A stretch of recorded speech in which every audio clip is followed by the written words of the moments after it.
जय हिंद दोस्तों। जैसा कि आप जानते हैं कि यूपीएससी के एग्ज़ाम्स के अंदर जब आप अपेयर होते हैं और जब आप उसे क्वालिफाई करते हैं तो अपने दिए हुए प्रेफरेंस के हिसाब से जो है आपको यूपीएससी के अंदर 24 पोस्ट में से किसी एक पोस्ट पे मौका दिया जाता है इंडिया को सर्व करने का। उन 24 पोस्ट में से एक पोस्ट होती है that is known as Indian foreign service. और इंडियन फॉरेन सर्विस जो है वो बहुत ही इम्पॉर्टेंट और स्ट्रेटजिक पोस्ट होती है इंडिया के किसी भी सिविल सर्वेंट के पॉइंट ऑफ व्यू से अगर हम देखा जाए तो। उसके अंदर अगर मैं बात करूँ सबसे इम्पॉर्टेंट चीज़ ये है कि जब आप एग्ज़ाम देने गए और एग्ज़ाम देने के बाद जब आप क्वालिफाई हो गए और क्वालिफाई होने के बाद जब आपको इंडियन फॉरेन सर्विस अलॉट हुआ तो उस वक्त आपके पास जितने भी सब्जेक्ट आपको दिए गए थे जीएस के अंदर कौन सा सब्जेक्ट सबसे ज़्यादा बेनिफिट करेगा या सबसे ज़्यादा जिसकी अंडरस्टैंडिंग आपके अंदर डेवलप होनी बहुत ज़रूरी है, आखिर वो कौन सा सब्जेक्ट होता है? अगर मैं आपसे ये सवाल पूछूं तो मुझे यकीनन आपसे भरोसा है कि आपके मुंह से एक ही सब्जेक्ट निकलेगा दैट इज़ इंटरनेशनल रिलेशन। ये नहीं कह रहा कि मैं बाकी सारे सब्जेक्ट्स इंपॉर्टेंट नहीं है, लेकिन international relations are more important than all other subjects I will say in terms of Indian foreign services। क्योंकि इंडियन फॉरेन सर्विसेज के अंदर आप डील करने वाले हैं हिंदुस्तान के बाहर के जो जितने भी देश हैं और जिनके साथ इंडिया के टाइप्स हैं, जिनके साथ इंडिया के अलाइंसेस हैं, स्ट्रेटजिक पार्टनरशिप्स हैं, उन सब के साथ हमारे रिलेशंस को कैसे मेंटेन किया गया है और कैसे मेंटेन करना है, इसको संभालने और समझने की जिम्मेदारी आपके कंधों पे होती है। इंडियन फॉरेन सर्विसेज में आपके पास खासकर ये ही रिस्पॉन्सिबिलिटी नहीं होती कि आपको जो है सिर्फ इंटरनेशनल रिलेशन पढ़ना है, बल्कि उसके अलावा भी बहुत सारी चीज़ें हैं जो आपको अंडरस्टैंडिंग में चाहिए। लेकिन प्रोमिनेंटली अगर मैं बोलूँ तो सबसे इम्पॉर्टेंट अगर कोई सब्जेक्ट है so I will speak about that is Indian international relations. International relation की अगर हम बात करें, my friends, today I am not going to narrate any saga in front of you. We are going to have a very pragmatic discussion on this particular subject because this subject is actually, I will say, the marginalized subject among the Indian students and the aspirants. I will say there are a lot of students those who are very interested in this subject, but actually if I talk about the command on this subject that you will find out no, because a big no. Why I am speaking about this thing, क्योंकि मुझे ऐसा लगा है कि शायद मुझे लगता है कि इंडिया एक यही एक फ्रंट है जिस फ्रंट पे थोड़ा सा कमज़ोर रहा है। और किसी भी फ्रंट पे अगर हम कमज़ोर हैं तो जाहिर सी बात है एजुकेशनली हमारे अंदर शायद उतना फोकस नहीं दिया गया उस सब्जेक्ट को लेकर, तभी हमारे अंदर कहीं ना कहीं ये वीकनेस के सिम्टम्स हैं। अगर मैं आपको यकीनन बताऊं, क्योंकि देखिए दो चीज़ें हैं, एक है आइडियलिस्टिक बातें और एक है रियलिस्टिक बातें। आइडियलिस्टिक बातें तो ये है कि मेरा देश महान, भारत सबसे महान देश है, ये सारी आइडियलिस्टिक बातें हैं, ठीक है। मेरा देश सबसे ऊपर है, ये सब आइडियलिस्टिक बातें हैं। लेकिन अगर मैं रियलिस्टिक बातें करूं तो इंडियन फॉरेन मतलब कि अगर मैं फॉरेन पॉलिसी के मामले में बात करूं या हमारी फॉरेन डिप्लोमेसी के मामले में बात करूं तो इंडिया की फॉरेन डिप्लोमेसी जो है हमेशा जो है वीक मानी गई है। बल्कि आपको ये जानकर बहुत हैरानी होगी कि पाकिस्तान जैसे देश के सामने भी कई बार फॉरेन जो हमारी की इंडिया की जो मतलब कि डिप्लोमेटिक या फॉरेन पॉलिसी जो है वो कहीं ना कहीं फेल गई है। देखिए ऐसा कुछ नहीं है कि हम पहले कुछ इंसिडेंट्स में फेल हुए तो इसका मतलब कि हम आगे भी फेल ही रहेंगे या दिल पे ले लेने वाली बात है कि सर ये क्या कह रहा हूँ। Because I already spoke that I am not a idealistic teacher, I am a realistic teacher. I am trying to introduce the fact before you all. और ये इसलिए समझाना चाह रहा हूँ क्योंकि देखिए अगर हम वीकनेस को पहचानेंगे नहीं, अगर हम प्रॉब्लम्स को पहचानेंगे नहीं तो मुझे नहीं लगता कि हम लोग जो है सॉल्यूशन कभी दे पाएंगे, खासकर पॉजिटिव अप्रोच के साथ। देखिए ऐसा नहीं है कि सिचुएशन हमेशा एक जैसे रहती है। और फॉरेन पॉलिसी मतलब कि आपका जो है इंटरनेशनल रिलेशन के मामले में तो खास कर ये बात समझ लीजिए कि there is no permanent friend and there is no permanent enemy and there is no permanent situation that is always survive for a particular country. तो कभी भी ऐसा नहीं होता कि एक ही जैसी सिचुएशन रहती है, चीज़ें बदल जाती है। 1962 में चाइना ने इंडिया को हराया, ठीक है, it's a globally recognised event. लेकिन आज की डेट में चाइना जो है इंडिया से टक्कर लेने से 10 बार सोचेगा, 10 बार क्या 50 बार, हज़ारों बार सोचेगा कि इंडिया से मतलब कि टक्कर लेना इज़ नॉट ईजी। क्योंकि उस टाइम पे हमारे पास उतनी एडवांस मिलिट्री सिस्टम नहीं थी, उतने एडवांस हमारे पास आर्म्स एंड एम्यूनिशंस या हमारे पास वेपन्स नहीं थे। लेकिन आज की डेट में हमारे पास जो है S-400 से लेकर रफाल तक और उसके बाद INS विक्रांत से लेकर विक्रमादित्य तक सब कुछ मौजूद है हमारे पास। तो जाहिर सी बात है कि ऐसे में इंडिया की फॉरेन पॉलिसी पे आज क्या है, किस तरह की है और किस तरह की पॉलिसी होनी चाहिए, क्या होनी चाहिए, ये सारी चीज़ों की समझ और गहन अंडरस्टैंडिंग होना ही जो है वो एक सही इंडियन फॉरेन सर्वेंट की पहली निशानी है। क्योंकि आज की डेट में जो है इंडिया को एक 3D की तरह देखा जाता है। 3D समझते हैं आप? 3D का मतलब है कि हमारे पास 3D है। पहली चीज़ क्या है? पहली डी जो हमारे पास है दैट इज़ डेमोक्रेसी। डेमोक्रेसी जिसको स्टार्टिंग में when the era of world war second came to end, that time, lot of country in this world spoke that the democracy will not survive and not get success in the future upcoming time, like USSR said about these things। जिसने ये बात कही वो खुद नहीं रहा लेकिन democracy रही। और डेमोक्रेसी को हमने एक्सेप्ट किया 1947 के अंदर, मतलब जब हम आज़ाद हुए उसके बाद जब हमने अपना खुद का कॉन्स्टिट्यूशन फ्रेम किया तो हम लोगों ने डेमोक्रेसी की तरफ जाना जो है बेटर समझा rather than non democratic nation. उसके बाद दूसरी चीज़, दूसरा डी जो हमारे पास है that is what, that is demographic dividend. आज अगर आप गूगल पे जाएंगे और चेक करेंगे कि दुनिया के अंदर सबसे ज़्यादा डेमोग्राफिक डिविडेंड किसके पास है, तो वो इंडिया के पास मिलेगा आपको। 64.3% डेमोग्राफिक डिविडेंड जो है वो आपको इंडिया के अंदर मतलब आज मिलेगा। जापान जो कि दुनिया का जो है लगभग तीसरा सबसे ताकतवर देश माना जाता है, लेकिन जापान जो है वो आने वाले टाइम में सबसे बड़ी प्रॉब्लम अगर किसी चीज़ की फेस करने वाला है तो दैट इज़ डेमोग्राफिक डिविडेंड। अब कई सारे स्टूडेंट ये सोच रहे होंगे कि ये डेमोग्राफिक डिविडेंड क्या भला है। तो डेमोग्राफिक डिविडेंड का मतलब सिंपल मैं कहूँ तो 15 से लेकर 45 साल की उम्र के जो लोग होते हैं जिस देश में ज़्यादा होते हैं, तो इसका मतलब ये ज़्यादा कमाने वाला सेक्शन माना जाता है। और जितने ज़्यादा कमाने वाले सेक्शन जिसके पास होंगे उसकी इकोनॉमी उतनी बूस्ट हो सकती है। The possibility and the probability will be more in that country where the section of from the age of 15 and to the 45 will be more. जहाँ पर ये सबसे ज़्यादा होगा वहाँ पे सबसे ज़्यादा पैसा आएगा। तो डेमोग्राफिक डिविडेंड हमारी ज़्यादा है तो हमारे पास ज़्यादा पैसा आएगा। समझ रहे हैं आप मेरी बात को? तो इंडिया जो है दुनिया के अंदर दूसरे डी में भी बहुत ज़्यादा आगे है। बहुत ज़्यादा क्या मतलब हम टॉप पे हैं, बल्कि चाइना और अमेरिका इन सब देशों से भी, मतलब जो है रसिया, चाइना, अमेरिका और यूके जैसी कंट्रीज से भी बहुत आगे हैं हम लोग। ध्यान रखें, UK, I am just talking about the collaboration of countries. Okay, उसके बाद अगर मैं बात करूँ तीसरा डी क्या है भाई? आज की डेट में जो है हर किसी को अपना सामान बेचना है और हर किसी को सामान बेचने के लिए चाहिए मार्केट। लेकिन मार्केट से भी ज़्यादा इंपॉर्टेंट क्या है? That is demand. आपको पता होगा कि आपका जो है मतलब एडम स्मिथ के तोते भी जो है डिमांड एंड सप्लाई की बातें किया करते थे, तो वो भी समझते थे। Adam Smith, the father of economics, and their parrots used to speak these words, demand and supply. It means what, कि डिमांड एंड सप्लाई की वाकई में इंपॉर्टेंस है भाई। और डिमांड के मामले में India is on the top, ठीक है ना?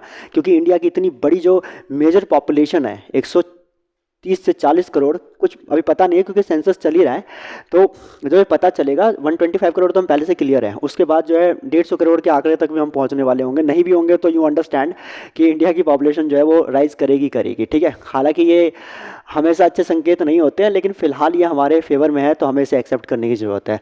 तो पहला डेमोक्रेसी और दूसरा जो है आपका दैट इज़ डेमोग्राफिक डिविडेंड और तीसरा जो है डिमांड। ये तीन चीज़ें किसी भी देश के पास अगर हो तो उस देश को आगे बढ़ने से रोकना बहुत मुश्किल होता है, आई एम टेलिंग यू। और इंडिया जो है उसके पास ये तीनों चीज़ें हैं, आई एम टेलिंग यू। ये तीन चीज़ों में से मैंने बहुत सारे देशों को एनालाइज किया, आई एम टेलिंग यू, मगर ये जो तीन चीज़ें हैं हर किसी के पास नहीं है, ठीक है। और मेजर कंट्रीज जो इस दुनिया के अंदर जो है massive Nations I will talk about, उनके पास भी जो है तीन चीज़ें नहीं है। मैंने अभी जापान का आपको एग्जांपल दिया कि उनके पास क्या नहीं है, उनके पास जो है आपका डेमोग्राफिक डिविडेंड नहीं है। अगर आप अमेरिका की बात करेंगे तो अमेरिका की कंट्री के अंदर डिमांड नहीं है, क्योंकि सब लोग वो कंज्यूम करके बैठे हैं, सब कुछ है उनके पास। अब मिडिल क्लास उनके पास है नहीं, उनके पास सारे रिच क्लास हो गए। अब भाई जो पहले से टीवी लेके बैठा हुआ उसको कहाँ टीवी बेचोगे आप? तभी तो वो बाहर जा जाकर जो है वो ढूंढ रहा है, मतलब कि कंट्रीज़ की जहाँ पर वो अपना प्रोडक्ट उतार सके, माल बेच सके। Getting the point. उनके पास डिमांड नहीं है, अमेरिका के पास डिमांड नहीं है, जापान के पास डेमोग्राफिक डिविडेंड नहीं है, और रसिया जो है कहीं ना कहीं उसके पास डेमोक्रेसी नहीं है। ऑब्वियस सी बात है, वी नो, हालांकि Russia is our good partner, but still I will say that they do not have the proper democracy. Even democracy से ज़्यादा जो है अब जो है उनके देश में आप कह सकते हैं अथॉरिटेरियन जो है वो ज़्यादा हो चुका है, क्योंकि Putin is the soul and whole of the Russia, and till 2036 nobody can remove him। तो that is a big thing that Russia has right now, but still, क्योंकि हवा की बातें नहीं होती है इंटरनेशनल रिलेशंस में, ठीक है ना, प्रैक्टिकल और रियलिस्टिक बातें होती है। और रियलिस्टिक बात यही है कि ये जो 3D है, ये 3D का कॉन्सेप्ट जो है सिर्फ इंडिया के पास पड़ा हुआ है। पहली चीज़ तो ये। दूसरी चीज़ ये है कि अगर मैं आप लोगों से एक सवाल पूछूं कि इंडियन फॉरेन सर्विसेज की तरफ जाने वाले एस्पिरेंट्स जो हैं वो खासकर मेरे इस सवाल को सुने कि मुझे अगर आपसे पूछूं कि इंडिया का जो पहला जो डिप्लोमेट या पहला जो दूत है, जो राजदूत है, वो कौन था? तो मेरे हिसाब से कुछ लोग हैं स्क्रीन में दिख नहीं रहे हैं, लेकिन मुझे भरोसा है कि अगर वो लोग घर में बैठे सुन रहे होंगे तो वो यही सोच रहे होंगे कि पहले भारत के राजदूत जो है उनका क्रेडिट जो है शायद मुझे लगता है कि वो माइथोलॉजी में जाना पड़ेगा। ठीक है, और माइथोलॉजी में आप जा रहे हैं तो बिल्कुल सही जा रहे हैं। हमारे देश के पहले राजदूत का जो दर्जा जिनको दिया जाता है दैट इज़ हनुमान जी। आपको पता होगा हनुमान जी श्रीलंका गए थे राम जी को वहाँ पर रिप्रेजेंट करने के लिए, और मतलब उनको जो है वहाँ पर उन्होंने रिप्रेजेंट किया कि भाई रावण संभल जा, सुधर जा, ठीक है, जो ओछी हरकतें तू कर रहा है, मतलब क्या कहते हैं, भारत जो है मतलब कि तेरे को, मतलब यू अंडरस्टैंड कि मतलब कि भारत जो है वो, अगर तुम इधर से देखोगे अफगानिस्तान की साइड से देखोगे तो हो सकता है कि तुम श्रीलंका को नीचे देखो, लेकिन अगर तुम हिंद महासागर की शुरुआत से देखो तो अपने सर पे बिठा के बैठे हैं तुम्हें श्रीलंका। तो मतलब इतना सम्मान देते हैं तुम्हें हम, मतलब कि लंका को, ठीक है। हमारे मतलब शंकर, मतलब कि पार्वती जी ने बड़े प्यार से बनाया था श्रीलंका को, मतलब बताते हैं कि मतलब बनाया इन द सेंस कि विश्वकर्मा जी से कहा था कि मुझे एक सोने का कोई क्या कहते हैं मतलब प्लेस चाहिए था, और विश्वकर्मा जी ने जो है वो श्रीलंका मतलब कि सोने की लंका बनाकर जो है सीता पार्वती जी को दिया था, और पार्वती जी से धोखे से ले लिया रावण ने, और उसके बाद जो है ये मतलब कि जो है लंका उनके पास है, लेकिन फिर भी पार्वती जी ने कहा कि ठीक है, मैंने खुद ही वचन दिया था कि मांग, तुझे जो मांगना है। अगले ने वही चीज़ मांग ली जो सबसे पसंदीदा थी पार्वती जी की, दैट इज़ लंका, और वो लंका फाइनली जो मतलब चलेगी रावण के पास। तो वो जगह जहाँ पे तू आज बैठा हुआ है वो हमने तुझे दिया, ठीक है, और उस जगह का मान सम्मान तेरे हाथों में दिया, और बाद में तू भारत का ही मान सम्मान लेके चला आया। अरे दुष्ट, जा और हमारे जो मतलब लीडर हैं राम जी, उनके पास जा और उनसे माफ़ी मांग, ठीक है, जैसे कि हमारे संबंध बने रहे, ठीक है ना, हम दोनों का जो है देशों का रिश्ता बना रहे। लेकिन रावण समझा नहीं, रावण फॉरेन पॉलिसी नहीं समझ पाया, वो जो है इंटरनेशनल डिप्लोमेसी नहीं समझ पाया, और इस इंटरनेशनल डिप्लोमेसी के ना समझने की वजह से क्या हुआ, गया, ठीक है ना। तो दैट इज़ वेरी इंपॉर्टेंट कि ये सब चीज़ें आपको समझनी पड़ेगी कि एक डिप्लोमेट का क्या रोल होता है। डिप्लोमेट जो है वो सिर्फ अपने आप को नहीं, बल्कि अपने लीडर को नहीं, बल्कि अपने पूरे देश को रिप्रेजेंट करता है। कल को जब आप लोग इंडियन फॉरेन सर्वेंट बन के जो है किसी देश में जब बैठेंगे, किसी एम्बेसी के अंदर बैठेंगे, किसी I will say I'm forgetting the branch of the embassy, that is I think consulate या consulate में जब बैठेंगे किसी, तो ऑब्वियस सी बात है कि हाई कमीशन में कभी आप बैठेंगे तो मेरे हिसाब से जो है वहाँ पर आप सिर्फ अपने आप को नहीं या अपने लीडर को नहीं, बल्कि आप 130-40 करोड़ वाले हिंदुस्तान को रिप्रेजेंट कर रहे हैं। और जब आप इतने बड़े देश का रिप्रेजेंटेशन लेकर किसी दूसरे देश में जाते हैं तो आपको पता होना चाहिए भाई कि हमारे उनके पहले संबंध कैसे रहे हैं, ठीक है ना, हमारी उनकी पॉलिसीज़ कैसी कैसी रही है, उनका कल्चर क्या है, इकोनॉमी क्या है, ज्योग्राफी क्या है, पॉलिटी क्या है, that you should be knowing about such things. And most importantly you should be knowing about what are the relationship that we are maintaining for a long time. So I think for that purpose you need to understand what is the international relation. अगर आपका Indian foreign services में जाने का मन है, और आई am telling you बहुत glamorous job है, बहुत ग्लैमरस, ठीक है ना, जो ग्लोरिफिकेशन आपको जो इसमें मिलेगा, I am telling you it is going to be the blaster for you all, ठीक है। This is a very spectacular job I am telling you. खैर दैट इज़ ऑल। तो फाइनली हम आज बात करने वाले हैं कि इंडियन मतलब कि इंटरनेशनल रिलेशन के अंदर जो है आखिर हमें पढ़ना क्या होता है, ठीक है, इंटरनेशनल रिलेशन में आखिर हमें जानना क्या होता है। इंटरनेशनल रिलेशन में अगर तुम जाओगे और देखोगे तो इंटरनेशनल रिलेशन में आपको जो है दो तरीके से आप देख सकते हो इंटरनेशनल रिलेशन के पूरे सिलेबस को। इसमें सबसे पहले अगर मैं बोलूँगा कि इंटरनेशनल रिलेशन में एक जो आपका सिलेबस बनेगा दैट इज़ आई विल से वर्टिकल बनेगा, ठीक है, वर्टिकल सिलेबस है। और एक जो है आपका हॉरिजॉन्टल सिलेबस है। अगर मैं हॉरिजॉन्टल सिलेबस की बात करूं तो हॉरिजॉन्टल सिलेबस में बस सिंपल सी बात करूंगा, आप जहां पर बैठे हैं ना बस उसको सेंट्रलाइज कर लीजिए, उसको सेंटर पे ले आइए, उसको फोकस और लोकस पे ले आइए। बस जहां आप बैठे हैं दैट इज़ इंडिया, और इंडिया के बाहर पहले जो पड़ोस में जो लगे हुए देश हैं उन देशों के साथ हमारे क्या क्या रिलेशन है पहले तो आपको ये समझना है। ये है हॉरिजॉन्टल, एक्सपेंड करो अपने आप को वहाँ से, ठीक है, दैट इज़। तो पहले तो आपको ये समझना है कि जहाँ आप बैठे हुए हैं, मतलब जिस देश में बैठे हुए हैं, हिंदुस्तान में आप बैठे हुए हैं, उसके आसपास में जो लगे हुए देश है, ठीक है, उनके बारे में सबसे पहले आपको जानना है। This is the horizontal system of the syllabus of the international relation. First of all I will से जहाँ आप बैठे हुए हैं उसके आप जिस देश में हैं उसके बगल में जो देश है उसके पड़ोस में जो देश है, जिसे कहते हैं पड़ोसी देश, जिसे कहते हैं नेबरिंग कंट्रीज, उसके बारे में। और नेबरिंग कंट्रीज के बारे में जानना सबसे पहले सबसे इम्पॉर्टेंट है। अरे भैया एक बात बताओ, हमारे मतलब कि हमारे दादाजी कहते थे कि भाई आप जो है ज़िंदगी में दोस्त बदल सकते हैं, आप पड़ोसी नहीं बदल सकते। जब आपकी ज़िंदगी में आपके जब घर में कोई सुख दुख में सबसे पहले अगर कोई इंसान अगर आपके साथ खड़ा रहता है या आ सकता है, या पॉसिबिलिटी जिसके आने की है, जिसका पोटेंशियल है आने का, वो आपका पड़ोसी है, ना आपकी आपका दोस्त, ना आपका रिश्तेदार। ठीक है। अभी अगर मैं जहाँ पर खड़ा हूँ और अगर मैं कोई वीडियो अगर मैं बना रहा हूँ, अगर मैं यहाँ पे कुछ मुझे इंसिडेंट हो गया या कोई इवेंट हो गया, तो सबसे पहले मेरे पड़ोसी आ सकते हैं वहाँ। मेरे दादाजी गांव में बैठे वो नहीं आएंगे। Getting the point. तो सबसे पहले आपको ये समझना ज़रूरी है कि भैया आपके जो जितने भी आपके जो नेबर्स हैं उनके साथ आपके रिश्ते कैसे हैं और कैसे हो सकते हैं। ठीक है ना। दैट इज़, आप इंडिया को अगर सेंटर में रखेंगे तो इंडिया के बगल में सबसे पहले जो आपको देश दिखेगा that is Pakistan. You understand. Pakistan के साथ हमारे रिश्ते जो सबसे बड़ा सरदर्द है हिंदुस्तान के लिए, लेकिन आप पाकिस्तान को जो है आइसोलेट नहीं कर सकते। Getting the point. आप आइसोलेट करके पाकिस्तान को कैसे चलेंगे, क्योंकि भाई after all north west frontier province में तो वही बैठा हुआ है ना। आई मीन नॉर्थ वेस्ट में तो वही बैठा हुआ है ना आपके फ्रंट पे। तो that is why you need to understand the relationship. और मैंने कहा ना, इंटरनेशनल पॉलिटिक्स के अंदर, इंटरनेशनल रिलेशंस के अंदर कभी भी जो है कोई आपका परमानेंट फ्रेंड नहीं होता और परमानेंट एनिमी नहीं होता। जो आज पाकिस्तान हमारा दुश्मन है, हो सकता है कल को दोस्त बन जाए। ठीक है। और जो आज हमारा इतना गहरा मतलब दुश्मन है, आई एम टेलिंग यू, एक टाइम में पाकिस्तान हमारे से कंधा मिला के चलने के लिए तैयार था, लेकिन कुछ अलग फ्रंट पे हम लोग जो है उलझे हुए थे। इस चक्कर में हमने पाकिस्तान को साथ में नहीं लिया। तो पहला जो हमारा देश है दैट इज़ पाकिस्तान। उसके बाद अफ़गानिस्तान। अफ़गानिस्तान अभी अफ़गानिस्तान में तालिबान रिटर्न कर चुका है। तो ऐसे में जो है और पाकिस्तान और अफ़गानिस्तान में हमेशा लड़ाई रहती है। और याद कीजिए कि चाणक्य क्या कहते थे। चाणक्य कहते थे कि भाई दुश्मन का दुश्मन हमारा दोस्त। ठीक है ना। उनकी जो मंडल पॉलिसी थी याद होगी आपको। तो उस मंडल पॉलिसी के तहत क्या है कि दुश्मन का दुश्मन, हमारा जो दुश्मन है उसका जो दुश्मन है वो क्या है, हमारा दोस्त है। ठीक है ना। ध्यान रखना, क्योंकि वो जो दोस्त है हमारा वही इसको उंगली करके इसको जो शांत करेगा जब ये हमें उंगली करने की कोशिश करेगा। Getting the point. So for that purpose दूसरा पड़ोसी हमारा कौन है, अफगानिस्तान। पाकिस्तान, अफगानिस्तान, इधर हमारा China. China, you understand, China हमारे लिए बहुत इंपॉर्टेंट कंट्री है।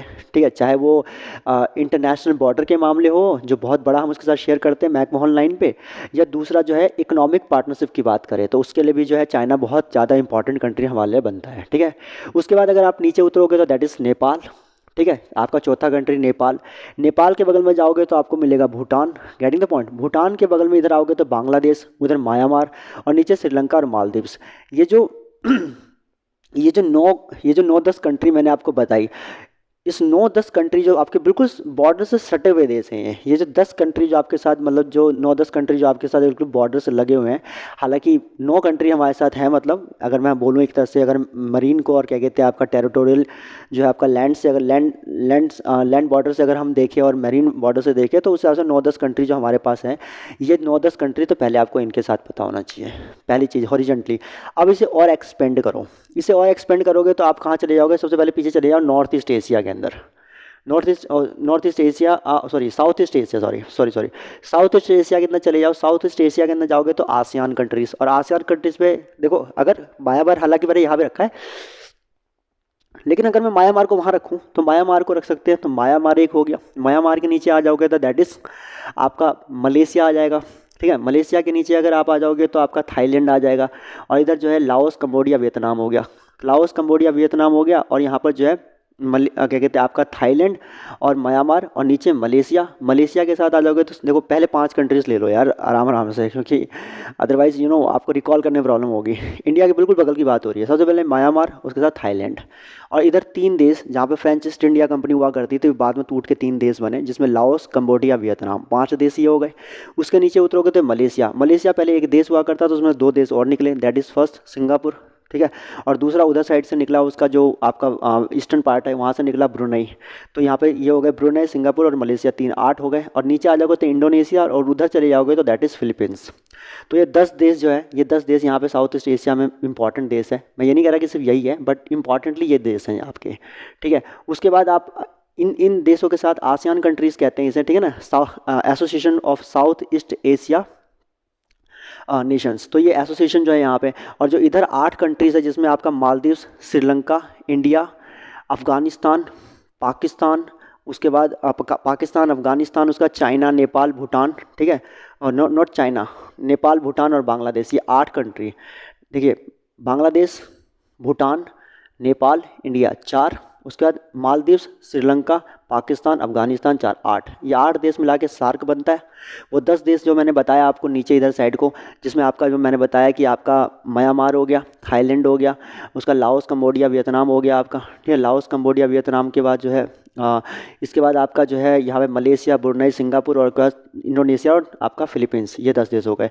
तो ये हो गए आसियान, ठीक है। उसके बाद अगर आप देखोगे तो उधर साइड को अगर आप थोड़ा मतलब आसियान के बाद अगर हम चलेंगे तो इंडिया से ऑस्ट्रेलिया, और हॉरिजेंटली एक्सपेंड करते चले जाओ, ठीक है, इधर हो गया, इधर के सारे देश निपट गए। उसके बाद हमारा इधर क्या कौन है, वेस्ट एशिया, इधर सामने हमारा जो है पीछे साइड को दैट इज़ सेंट्रल एशिया। तो वेस्ट एशिया के साथ, सेंट्रल एशिया के साथ हमारे रिश्ते कैसे हैं ये समझना है हम लोगों को। उसके बाद इधर हमारा जापान के साथ क्या रिश्ता है, ठीक है ना, और साउथ कोरिया के साथ हमारा क्या रिश्ता है, क्योंकि नॉर्थ कोरिया तो आइसोलेटेड कंट्री है, यू नो वेरी वेल।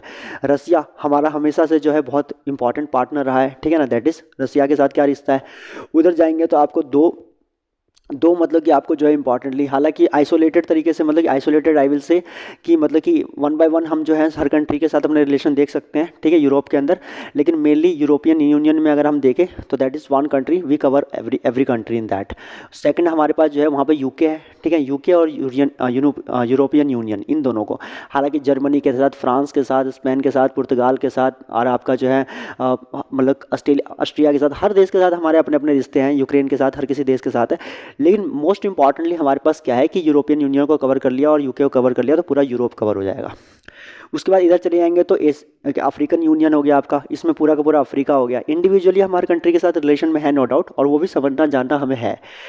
लेकिन मोस्ट इंपॉर्टेंटली अगर आप एशियन अगर अफ्रीका यूनियन को अगर आपने समझ लिया तो लगभग लगभग आपको जो एक आइडियोलॉजिकली अंडरस्टैंडिंग हो जाएगी कि भाई आखिर अफ्रीका के देशों की डिमांड्स क्या है या अफ्रीका के देशों के अंदर रिक्वायरमेंट्स क्या है जिसके साथ हम रिलेशनशिप का टाइप कर रहे हैं।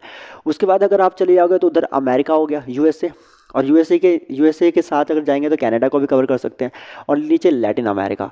तो ये आपका पूरा का पूरा एक्सपेंशन हो गया, ठीक है। जैसे ही एक्सपेंशन खत्म होगा तो उसके बाद आप क्या है कि दुनिया भर के जितने भी टॉप ऑर्गेनाइजेशंस हैं वो समझना बहुत ज़रूरी है। जितने भी ऑर्गेनाइजेशन दुनिया भर के हैं वो सारे ऑर्गेनाइजेशन को समझना बहुत ज़रूरी है कि भाई चाहे आप उसमें यूनाइटेड नेशन ऑर्गेनाइजेशन हो, चाहे आपका वर्ल्ड बैंक हो, इंटरनेशनल मॉनेटरी फंड हो आपका, चाहे आपका जो है मैंने भी बताया सार्क हो, आसियान हो, बिम्स्टेक हो, या चाहे आपका संघाई कोऑपरेशन हो, चाहे ओपेक हो, ठीक है, चाहे क्या कहते हैं आपका जो है आपका जो है क्या कहते हैं और भी बहुत सारे हैं, मैं अभी रिमेंबर नहीं कर पा रहा, रिकॉल नहीं कर पा रहा, काफ़ी सारे क्या कहते हैं इंपॉर्टेंट है। यूनिक्लॉस हो आपका, चाहे ठीक है, चाहे आपका जो है उसके बाद अगर हम बात करें तो मतलब कि ब्रिक्स हो, तो there are lot of organisation that we need to cover, ठीक है। उसके बाद आपका जो है उसका जितने भी इंस्टीट्यूशंस ऑर्गेनाइजेशंस हो गए आपके, वो सारे के सारे जो हैं वी हैव टू कवर, ठीक है। उसके बाद जो है हमारे जितने भी ग्रुप्स हो गए वो सारे के सारे इसके अंदर कवर करने हैं, और जो भी उसके अलावा की इशूज़ हैं, जैसे मैंने भी बताया यूनिक्लॉस के बारे में कि समंदर में हमारे क्या इशूज़ हैं, या एयर स्पेस में हमारे क्या इशू हैं, या अभी रिसेंट में इंटरनेशनल सोलर अलायंस जो अभी किया गया है इंडिया और फ्रांस के द्वारा इनिशिएट, उसके क्या इश्यूज़ हैं, वो सब जो अभी रिसेंट के जो फिनोमेना चल रहे हैं, जो ऑल ओवर द वर्ल्ड जो है 15% जो है वो आपका ग्लोबल टैक्स लगाने की बात कर रहे हैं, तो वो क्या चीज़ें हैं, वो एक की इशूज़ हमारे पास हो गए। और उसके बाद हो गया इंडियन डायस्पोरा। इंडियन डायस्पोरा क्या है कि हमारे देश के लोग कहाँ कहाँ पे मौजूद हैं, ठीक है, चाहे वो वेस्ट एशिया में हमारे लोग मौजूद हैं, चाहे हमारे जो हैं सेंट्रल एशिया में मौजूद हैं, चाहे हमारे जो है आपका साउथ ईस्ट एशिया में हमारे मौजूद हैं, या चाहे यूरोप में हमारे लोग जो हैं, अमेरिका में हमारे जो लोग हैं, ठीक है, लैटिन अमेरिका में जो हमारे लोग हैं, तो ये सारे के सारे लोग जो इंडिया से वहाँ गए हुए हैं they are called as Indian diaspora. ये बहुत इंपॉर्टेंट होते हैं क्योंकि ये लोग जो हैं ये भाई खड़ा पैसा भेजते हैं, क्या कहते हैं आपका जो है फॉरेन, मतलब कि जो आपका डॉलर्स भेजते हैं लोग, ठीक है, और ऑब्वियस सी बात है उनकी वैल्यू, वो डॉलर्स की अपनी वैल्यू है, वो हमें चाहिए भी, ठीक है। After all we are you know targeting our country for the 5 trillion economy. तो ऐसे में क्या है कि हमें वी नीड टू अंडरस्टैंड कि भाई हमारा जो है मतलब कि वर्ल्ड के साथ जो है हमारा मतलब रिलेशनशिप जो है मतलब कहाँ कहाँ पे कैसा कैसा है, और वहाँ पे हमारे लोग जो हैं वो काम कैसे कैसे कर रहे हैं। कहीं कोई प्रॉब्लम हो जाए, समझ रहे हो, तो उन प्रॉब्लम से भी तो हमें निकालना है देश को। Getting the point. सूडान में हो गया था आपका, आपको पता होगा ईदी आमिन के टाइम पे, या अभी यूक्रेन में मामला चल रहा है हमारा, कुवैत में हमारा हो गया था, आप जानते हैं हर जगह जहाँ जहाँ पे हमारे लोग फंसते हैं। अमेरिका में हमारे इतने लोग हैं, अक्सर हमारी डिमांड्स वहाँ पर मानी जाती है, या अमेरिका को हमारे डिमांड्स के अकॉर्डिंग चलना पड़ता है, या कभी कभी हमें भी उनके हिसाब से चलना पड़ता है। ठीक है, H1B वीज़ा का जो अभी डिस्प्यूट है वो भी आपको पता है लगातार हमारे बीच में चल रहा है। तो there are lot of things that we need to maintain, ठीक है, जो हमें मतलब कि फॉलो करना पड़ता है, क्योंकि हमें देखना है कि हमारे कहाँ कहाँ पे लोग हैं और कितना कंट्रीब्यूशन हमारे लिए करते हैं, और करते हैं भाई, लगातार कर रहे हैं। जब जब हमारी इकोनॉमी डाउन हुई है, चाहे वो 1991 की बात हो या चाहे 1998 की बात हो, जब हमारे पास यूएस का सेंसर लग गया था, ये 1991 में जो है जब आपका गल्फ वॉर हुआ था, तो हमारे पास जो है पैसा ख़त्म हो गया था, फॉरेन डॉलर्स 2 वीक का सिर्फ हमारे पास कहते हैं कि डॉलर्स बस मौजूद थे, जो मतलब कि आपका हम जिससे इंपोर्ट कर सकते थे ऑयल्स को। तो यू अंडरस्टैंड, ऐसे में हमारे इंडियन डायस्पोरा ने ही हमारी मदद की थी, एनआरआईज जितने भी हमारे, उन्हीं लोगों ने हमारी ज़्यादा मदद की थी। तो दैट इज़ ऑल्सो इंपॉर्टेंट। ये सारा का सारा देखो, जहाँ आप बैठे हुए हो वहाँ से अपने आप को एक्सपेंड कर लो, फैलाओ अपने आप को, और जहाँ तक आप अपने आप को फैला पाओगे, that is what, that is I will say that is the horizontal syllabus of international relation. ठीक है, उसके बाद दूसरी चीज़ क्या है? दूसरी चीज़ ये है कि देखो, पहली चीज़ तो मैंने आपको ये बता दिया कि भाई आपका जो है इस इंटरनेशनल रिलेशन को पढ़ने का मोटिव क्या होना चाहिए, because you are going to be a very excellent kind of the I will say Indian foreign servant. ठीक है, for that purpose you should understand this subject very well. And second that I will say you just forget about that thing. आप अब यहाँ पर क्या कहते हैं, एक संकुचित और एक पर्टिकुलर पोस्ट से ओरिएंटेड सोच को चलो एक मिनट के लिए सोच ही छोड़ ही दो भाई। ऐसे भी आपको ये पता होना बहुत ज़रूरी है, क्योंकि आज की डेट में जो है मतलब कहते हैं ना कि जियो पॉलिटिक्स जो होती है, वो जियो पॉलिटिक्स ही आपकी निर्धारित होती है पूरी तरीके से जो है आपका इंटरनेशनल रिलेशन के अकॉर्डिंग। Getting the point? आपकी फॉरेन पॉलिसी जो है वो आपके कंट्री की पॉलिसी को इम्पैक्ट करता है। आपको पता होगा कि जब आपका 90s के दशक में जो है, जब यूनाइटेड नेशन के अंदर जो है इंफॉर्मेशन टेक्नोलॉजी के जो अंदर हो रहे थे क्राइम्स हो रहे थे, जो आपके साइबर क्राइम हो रहे थे, उसको जब क्लच करने की बात आई थी, तभी जाके इंडिया में जो है इंफॉर्मेशन टेक्नोलॉजी एक्ट बनाया था 2000 के अंदर। आपको पता होगा जब हमें जो है इन्वायरमेंट को लेकर जब कंसर्न स्टार्ट हुए, पूरी दुनिया के अंदर सोचना स्टार्ट हुआ, तो इन्वायरमेंट के ऊपर कानून बनाने की स्टार्टिंग जब हमारे टाइम पे इंदिरा गांधी ने स्टार्ट किया था, तो वो भी जो है यूनाइटेड नेशन के दबाव से ही किया था। तो कुल मिला के जो है इंटरनेशनल पॉलिटिक्स जो है, या इंटरनेशनल डिप्लोमेसी जो है, उस इंटरनेशनल डिप्लोमेसी से जो है आपके देश के अंदर के हालात बदलते हैं।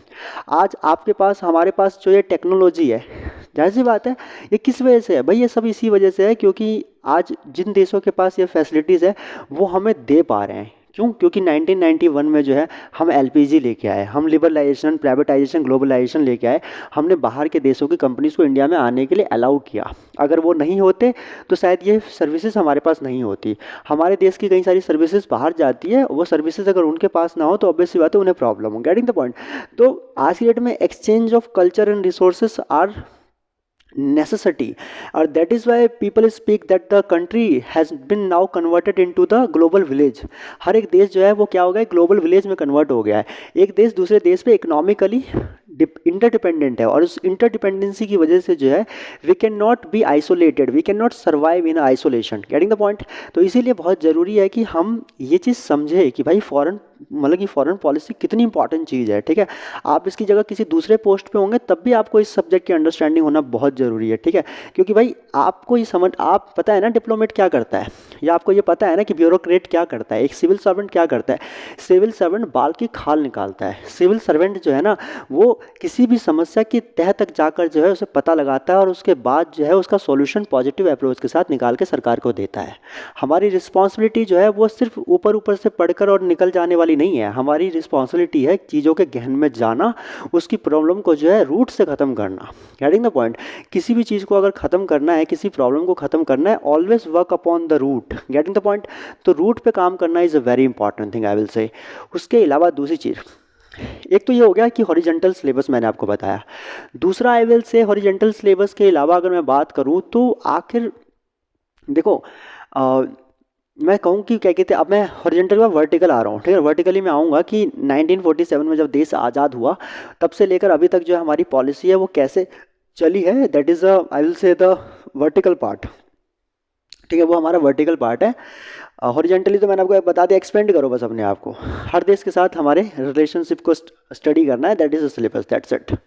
और बहुत क्लियर कट है, ठीक है ना। आपके पास पहले आसियान कंट्रीज, जिसमें मालदीव्स हो गए, श्रीलंका हो गया, अफगानिस्तान, पाकिस्तान, आपका नेपाल, भूटान, बांग्लादेश, दीज कंट्रीज। उसके बाद चाइना हो गया इधर साइड को, जापान और आपका साउथ कोरिया हो गया उधर साइड को। इधर आसियान कंट्री के अंदर 10 कंट्री मैंने आपको बता दी। 10 कंट्री में आपके पास जो सबसे प्रोमिनेंटली म्यांमार है, थाईलैंड है, उसके बाद लाओस, कंबोडिया, वियतनाम हो गया, मलेशिया, सिंगापुर, ब्रुनई, और उसके नीचे जो है आपका थाईलैंड, आपका इंडोनेशिया, और उधर जो है फिलीपींस। उसके नीचे आप ऑस्ट्रेलिया की कंट्रीज में चले जाओगे, Australia, New Zealand, Papua New Guinea, ये सारी की सारी कंट्री, तिमोर लिस्ते, ये सारे देश यहाँ पे हो गए। अगर इधर चले जाओगे तो आपका जो है सबसे पहले कौन मिलेगा, रसिया मिलेगा। इसके इधर आ जाओगे तो यूरोपियन यूनियन मिलेगा, यूके मिलेगा। और इंडिविजुअली जिस कंट्री के साथ जो रिलेशन हमारे बने पड़े हैं, चाहे जर्मनी, फ्रांस, इन सब देशों के साथ, वो भी आपको अंडरस्टैंड करना है। इधर अफ्रीकन यूनियन में चले जाओ, अफ्रीकन यूनियन के अलावा बाकी सब देशों के साथ जो हमारे इंडिविजुअल टाइप्स हैं वो क्या है वो समझना है आपको, दैट इज़ ऑल। उधर लैटिन अमेरिका, उधर नॉर्दर्न अमेरिका एंड आपका जो है खासकर क्या कहते हैं कनाडा। तो इन सारे देशों के साथ हमारे क्या रिश्ते हैं, साथ में जो इंटरनेशनल ऑर्गेनाइजेशंस हैं उन ऑर्गेनाइजेशन को समझना है, इंस्टीट्यूशन को समझना है, और साथ में ग्रुप्स को समझना है। उसके बाद जो की इश्यूज़ है, की इश्यूज़ कौन से हमारे की इश्यूज़ हमारे वही हैं जो हमारे समंदर से लेकर, मतलब ज़मीन धरातल से लेकर आसमान तक जो हमारी समस्याएं हैं, चाहे वो एयर स्पेस का मामला हो, ठीक है, चाहे वो इंडियन सोलर क्या कहते हैं अलायंस का मामला हो, चाहे वो जो है यूनिक्लॉस का मामला हो, चाहे वो इंडियन ओशियन का मामला हो, ठीक है ना, चाहे वो ग्लोबल टैक्स का मामला हो जो अभी रिसेंट में लगने की बात हो रही है। ये सारी चीज़ें हमारी जो है एक साइड में हमारी हॉरिजॉन्टल सिलेबस का पार्ट है। अब वर्टिकल सिलेबस का मतलब ये हो गया कि भाई 1947 से लेकर और आज तक जहां हम खड़े हैं और जिस वक्त खड़े हैं उस वक्त हमारी फॉरेन पॉलिसी क्या रही है, ये हमारा जो है वर्टिकल है। लेकिन उसके बीच में एक चीज़ जो मैं आप लोगों से फिर डिस्कस करने के लिए खड़ा हो गया हूँ, दैट इज़ व्हाट, कि देखो आपने कई बार ये वर्ड सुना होगा फॉरेन पॉलिसी में, इन रिलेशन की बात बता रहा हूँ कि जब बाकी देशों के अंदर जो रिलेशन जब पढ़ोगे ना तो इसके अंदर आपको ना 3 टर्म बड़े कॉन्टिन्यूसली मिलेंगे सुनने के लिए। एक होगा अलाइंस, जो मैं बार बार बोल भी रहा हूँ, अलाइंस। दूसरी चीज़ है स्ट्रेटेजिक पार्टनरशिप, और तीसरी चीज़ है जियो पॉलिटिक्स, ठीक है ना। अब ये 3 टर्म जो है बहुत important, I am telling you, ठीक है, सबसे इंपॉर्टेंट टर्म्स में से मानता हूँ। जिसको ये समझ में आ गया ना वो समझ जाएगा सारे गेम, इंटरनेशनल रिलेशन का सारे गेम समझने के लिए ये 3 वर्ड समझना बहुत इंपॉर्टेंट है। पहली चीज़ जो मैं आपको बोलूँगा that is what, that is I will से जो है मैंने अभी आपको जो बताया क्या कहते हैं, आपका सबसे पहली चीज़ जो इसमें है अलाइंस, फिर स्ट्रेटेजिक पार्टनरशिप, और उसके बाद जो है आपका जियो पॉलिटिक्स। अलाइंस की अगर हम बात करें अलायंस का मतलब क्या होता है कि जब कोई एक पावरफुल देश जो है, जब कोई पावरफुल कंट्री किसी छोटे देश के साथ, छोटा देश सब बड़े होते हैं, मैं हर देश का सम्मान करना चाहूँगा इस बात पे, लेकिन पावर के मामले में बात हो रहा हूँ, ठीक है, जिसके जब कोई पावरफुल कंट्री किसी वीक कंट्री के साथ जो है, ठीक है, जब कोई रिलेशनशिप क्रिएट करता है तो उसमें जो वर्ड अप्लाई होता है दैट इज़ अलायंस, ठीक है। एक पावरफुल देश दूसरे मतलब कि वीक देश के साथ क्यों खड़ा है, या एक वीक देश पावरफुल देश के साथ क्यों जुड़ना चाहता है, ऑब्वियस सी बात है, the matter is security. Getting the points, the consideration is what, security. यहाँ पे security is very important concern. भाई जो वीक देश है या छोटा देश है, जो ज्योग्राफिकली थोड़ा सा छोटा देश है, जो कुछ भी और उतना पावरफुल भी नहीं है, तो जाहिर सी बात है उसको सबसे ज़्यादा खतरा रहेगा सिक्योरिटी का। तो वो चाहता है कि यार कोई बड़ा देश मुझे सपोर्ट दे दे and then I could grow. क्योंकि आपका जो है ग्रोथ एंड डेवलपमेंट के लिए सबसे इंपॉर्टेंट चीज़ क्या है, peace and stability. Getting the point, peace and stability is very important thing. और अगर वो पीस एंड स्टेबिलिटी नहीं रहेगी तो ग्रोथ एंड डेवलपमेंट कर लोगे। आप ही पढ़ रहे हो, रोज़ ही आपके घर में कलेश हो, ठीक है, रोज़ ही अगर आपके आस पड़ोस में जो है कोई इवेंट हो, कोई ऐसी चीज़ हो जिससे बहुत डिस्टर्बेंस क्रिएट हो, आप पढ़ लोगे। तो किसी भी इंसान को ग्रोथ और डेवलपमेंट करने के लिए या किसी भी कंट्री को ग्रोथ एंड डेवलपमेंट करने के लिए क्या चाहिए, पीस एंड स्टेबिलिटी। और पीस एंड स्टेबिलिटी कैसे आएगी, पीस एंड स्टेबिलिटी तभी आएगी जब आपके पास सिक्योरिटी होगी कि बेटा तू काम कर, पीछे मैं खड़ा हूँ, ठीक है। ये वाला सिक्योरिटी देने के लिए आपके पेरेंट्स या कोई रिलेटिव्स जो खड़े हो जाते हैं तो आपके अंदर कितना कॉन्फिडेंस आ जाता है।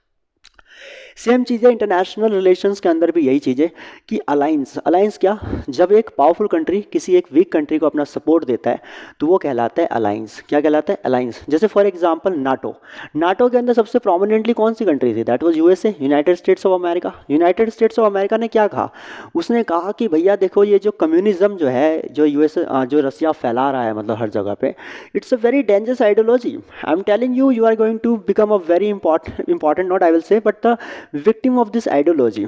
और ये अगर आइडियोलॉजी अगर आपके देश में पनप गई तो फिर ना व्यापार होगा, ठीक है, और ना आपस में आप लोगों के प्यार होगा। तो मतलब कुल मिला के रिलेशनशिप काफ़ी जो है मतलब बेकार हो जाएंगे। तो इस चक्कर में जो है मतलब कि अमेरिका ने सभी देशों से कहा, चाहे वो आपका इधर फ्रांस हो, आपका जो है जर्मनी हो, जर्मनी भी बाद में आपको पता है वर्ल्ड वॉर के बाद जो है कहीं ना कहीं अब वो अमेरिका की साइड ही आ गया, क्योंकि और कहीं जाता कहाँ फिर जाएगा कहाँ, ठीक है ना। आधा देश तो क्या कहते हैं आपका जो है रसिया ने छीन रखा था, लेकिन आधा देश जो बचा हुआ था वो जाता कहाँ, ठीक है। फ्रांस हो गया, पुर्तगाल हो गया आपका, पोर्तुगीज जो है आपका, स्पेन हो गया, ठीक है, ऑस्ट्रिया हो गया उसके बाद जो है आपका जर्मनी हो गया, आपका जो है बेल्जियम हो गया, नीदरलैंड हो गए, ठीक है ना। ये सारे के सारे देश जो है कहाँ जाते हैं भाई, तो इन सब देशों ने कहा कि यार हम लोगों को संरक्षण चाहिए। अब हम लोग को संरक्षण देने के लिए चाहिए पैसा, सिक्योरिटी में आर्म्स एंड एम्यूनिशन लगाए तो पैसा, पैसा है नहीं हमारे पास, तो ना पैसा है ना सिक्योरिटी है। तो ऐसे में क्या हुआ, ये सारे के सारे वीक कंट्रीज़ में आ गए, और जब ये वीक कंट्री में आए तो इनको किसी पावरफुल देश की ज़रूरत थी, तो इनको साथ दिया अमेरिका ने, और इन सब ने मिलकर एक ऑर्गेनाइजेशन बनाया, North Atlantic Treaty Organisation, that is NATO, ठीक है।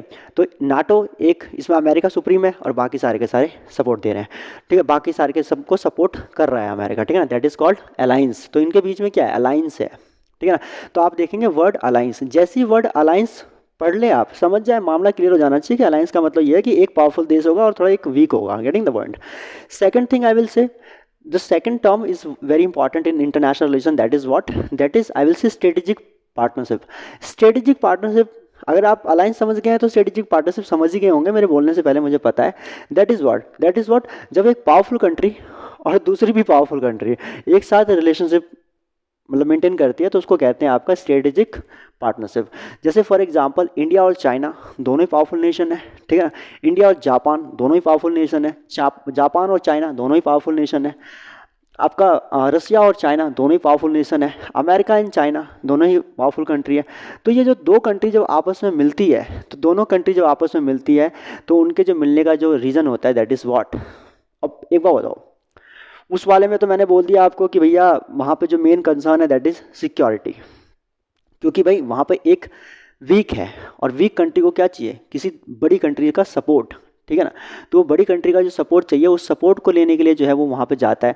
अच्छा, मैंने वहाँ पे एग्जांपल दिया नाटो का। अच्छा, यूएसएसआर जो है, बाकी सारे यूएस, रसिया, आपको पता है रसिया ने अपने आसपास के देशों को जो है अपने अंदर मर्ज कर लिया था, जिसमें आप देखेंगे क्या कहते हैं, लुथानिया हो गया आपका, एस्टोनिया हो गया, ठीक है ना, और उसका क्या कहते हैं और भी मतलब नीचे क्या कहते हैं आपका जो है यूक्रेन हो गया, बेलारूस हो गया, मोल्डोवा हो गया आपका, आपका जो है आपका ये अजरबैजान हो गया, आर्मेनिया हो गया, ठीक है ना, आपका जो है जॉर्जिया हो गया। इधर आपका जो है पांचों सेंट्रल एशिया के देश हैं, जिसमें आपका कजाकिस्तान, किर्गिस्तान, तजाकिस्तान, तुर्कमेनिस्तान और उज़्बेकिस्तान हो गया। इधर आपका जो है दैट इज़ मतलब ये सारे के सारे जो देश थे, इन्हीं सारे देशों का तो संगठन, 15 देशों का संगठन जो है वो आपका यूएसएसआर मतलब बना, यूनाइटेड आपका जो है यूनियन ऑफ सोवियत क्या कहते हैं सोशलिस्ट रिपब्लिक, या रसिया कह लीजिए आप।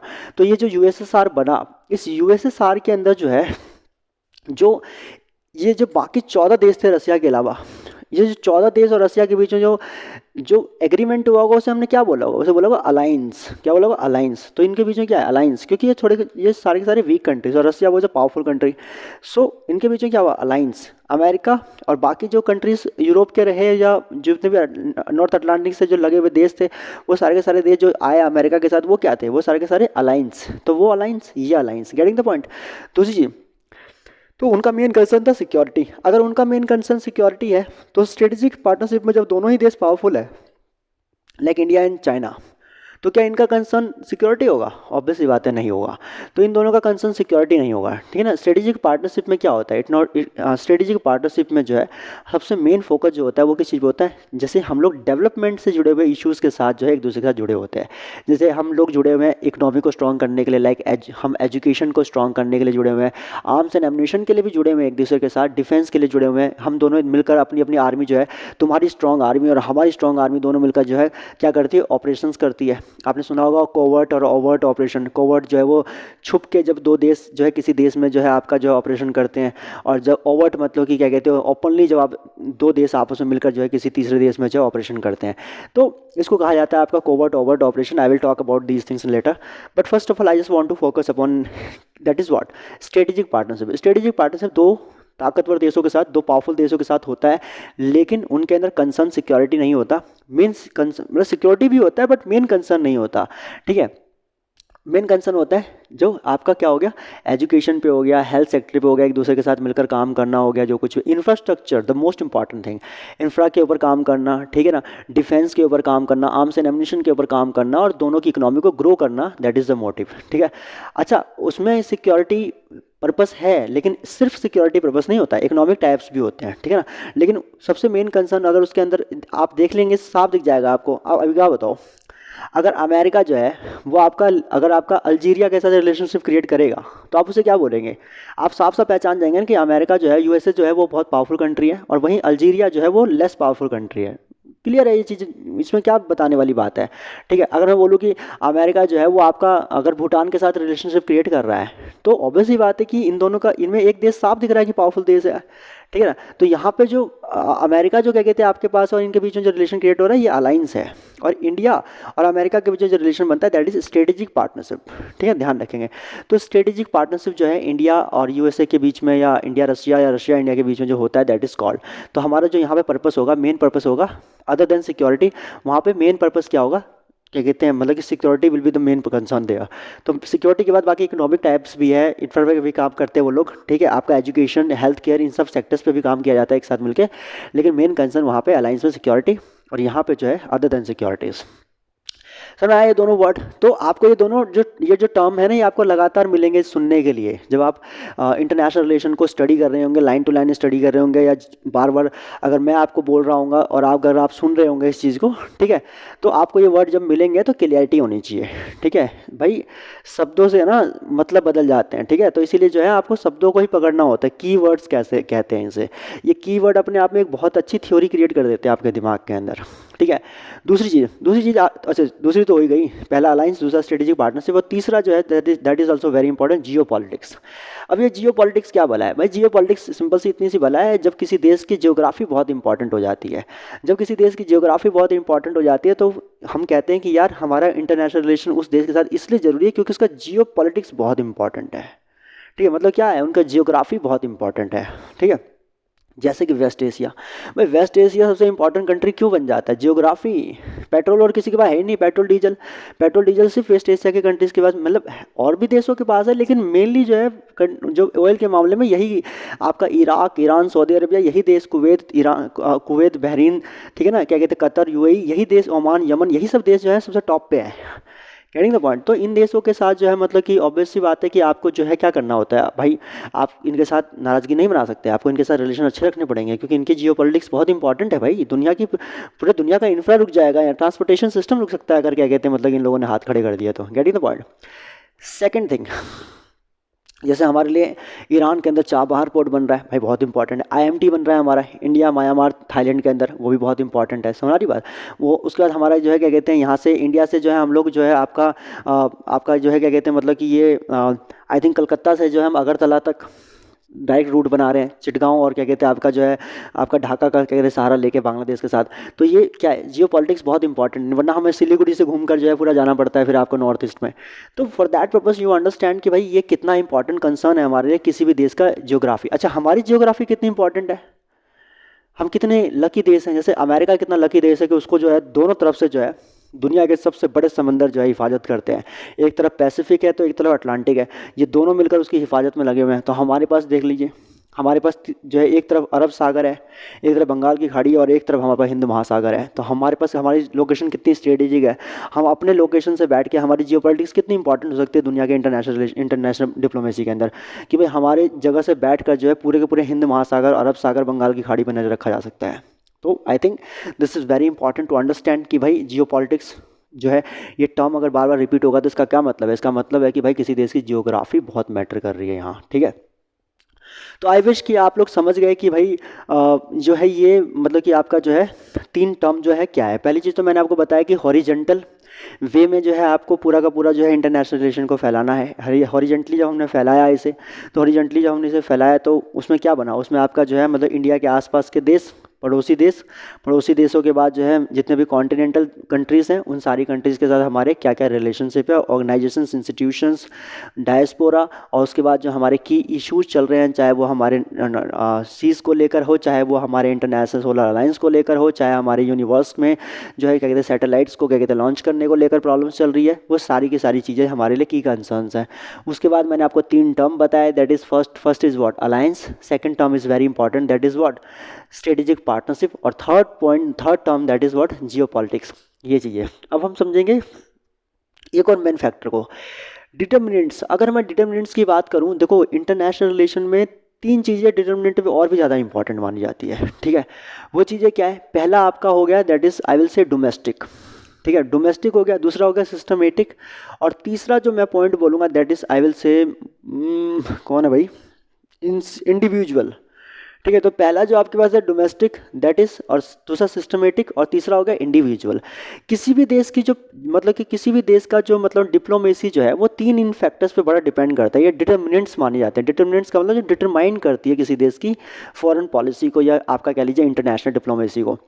सबसे पहली चीज़ जो मैंने बताई वो क्या, आपकी डोमेस्टिक। डोमेस्टिक का मतलब क्या कि भाई कोई भी देश जो है, आप किसी भी देश के साथ जब रिलेशनशिप क्रिएट करने जाए या जाने की सोचें, या कभी अपने अगर आप फॉरेन, अगर अपने जो है अपने कंट्री के अगर आप जो है चाहते हैं कि क्या कहते हैं मतलब इंटरनेशनल रिलेशन को, या आपका जो है फॉरेन डिप्लोमेसी को समझना कि भाई हमारी क्या मतलब कि पॉलिसीज रही है, फॉरेन पॉलिसी क्या रही है, तो सबसे पहले मैं आपको बोलूँगा इसके अंदर जो आपको समझने की चीज़ है दैट इज़ आई विल से कि आपका डोमेस्टिक, कि भाई डोमेस्टिकली हमारी पोजीशन क्या है, हमारी जो है वो इकनॉमी क्या है, ठीक है ना। जैसे हम मान लीजिए फॉर एग्जांपल कि अगर ये बोलूँ कि जैसे मैं कोई कंट्री बोलूँ, क्या बोलूँ मैं, कौन सी कंट्री बोलूँ यार, जैसे मान लो साउथ अफ्रीका है, तो साउथ अफ्रीका के साथ इंडिया के रिलेशन बनाने हैं, तो भाई इंडिया का रिलेशन अगर आपको बनाना है साउथ अफ्रीका के साथ, और आप एक जो है डिप्लोमेट है, आप एक इंडियन फॉरेन सर्वेंट है, आपको जब उस देश में जाना होगा तो आपको सबसे पहले क्या पता होना चाहिए, आपको उसका डोमेस्टिक जो है मतलब कि आपका जो है सिनेरियो पता होना चाहिए कि भाई वहाँ पर जो है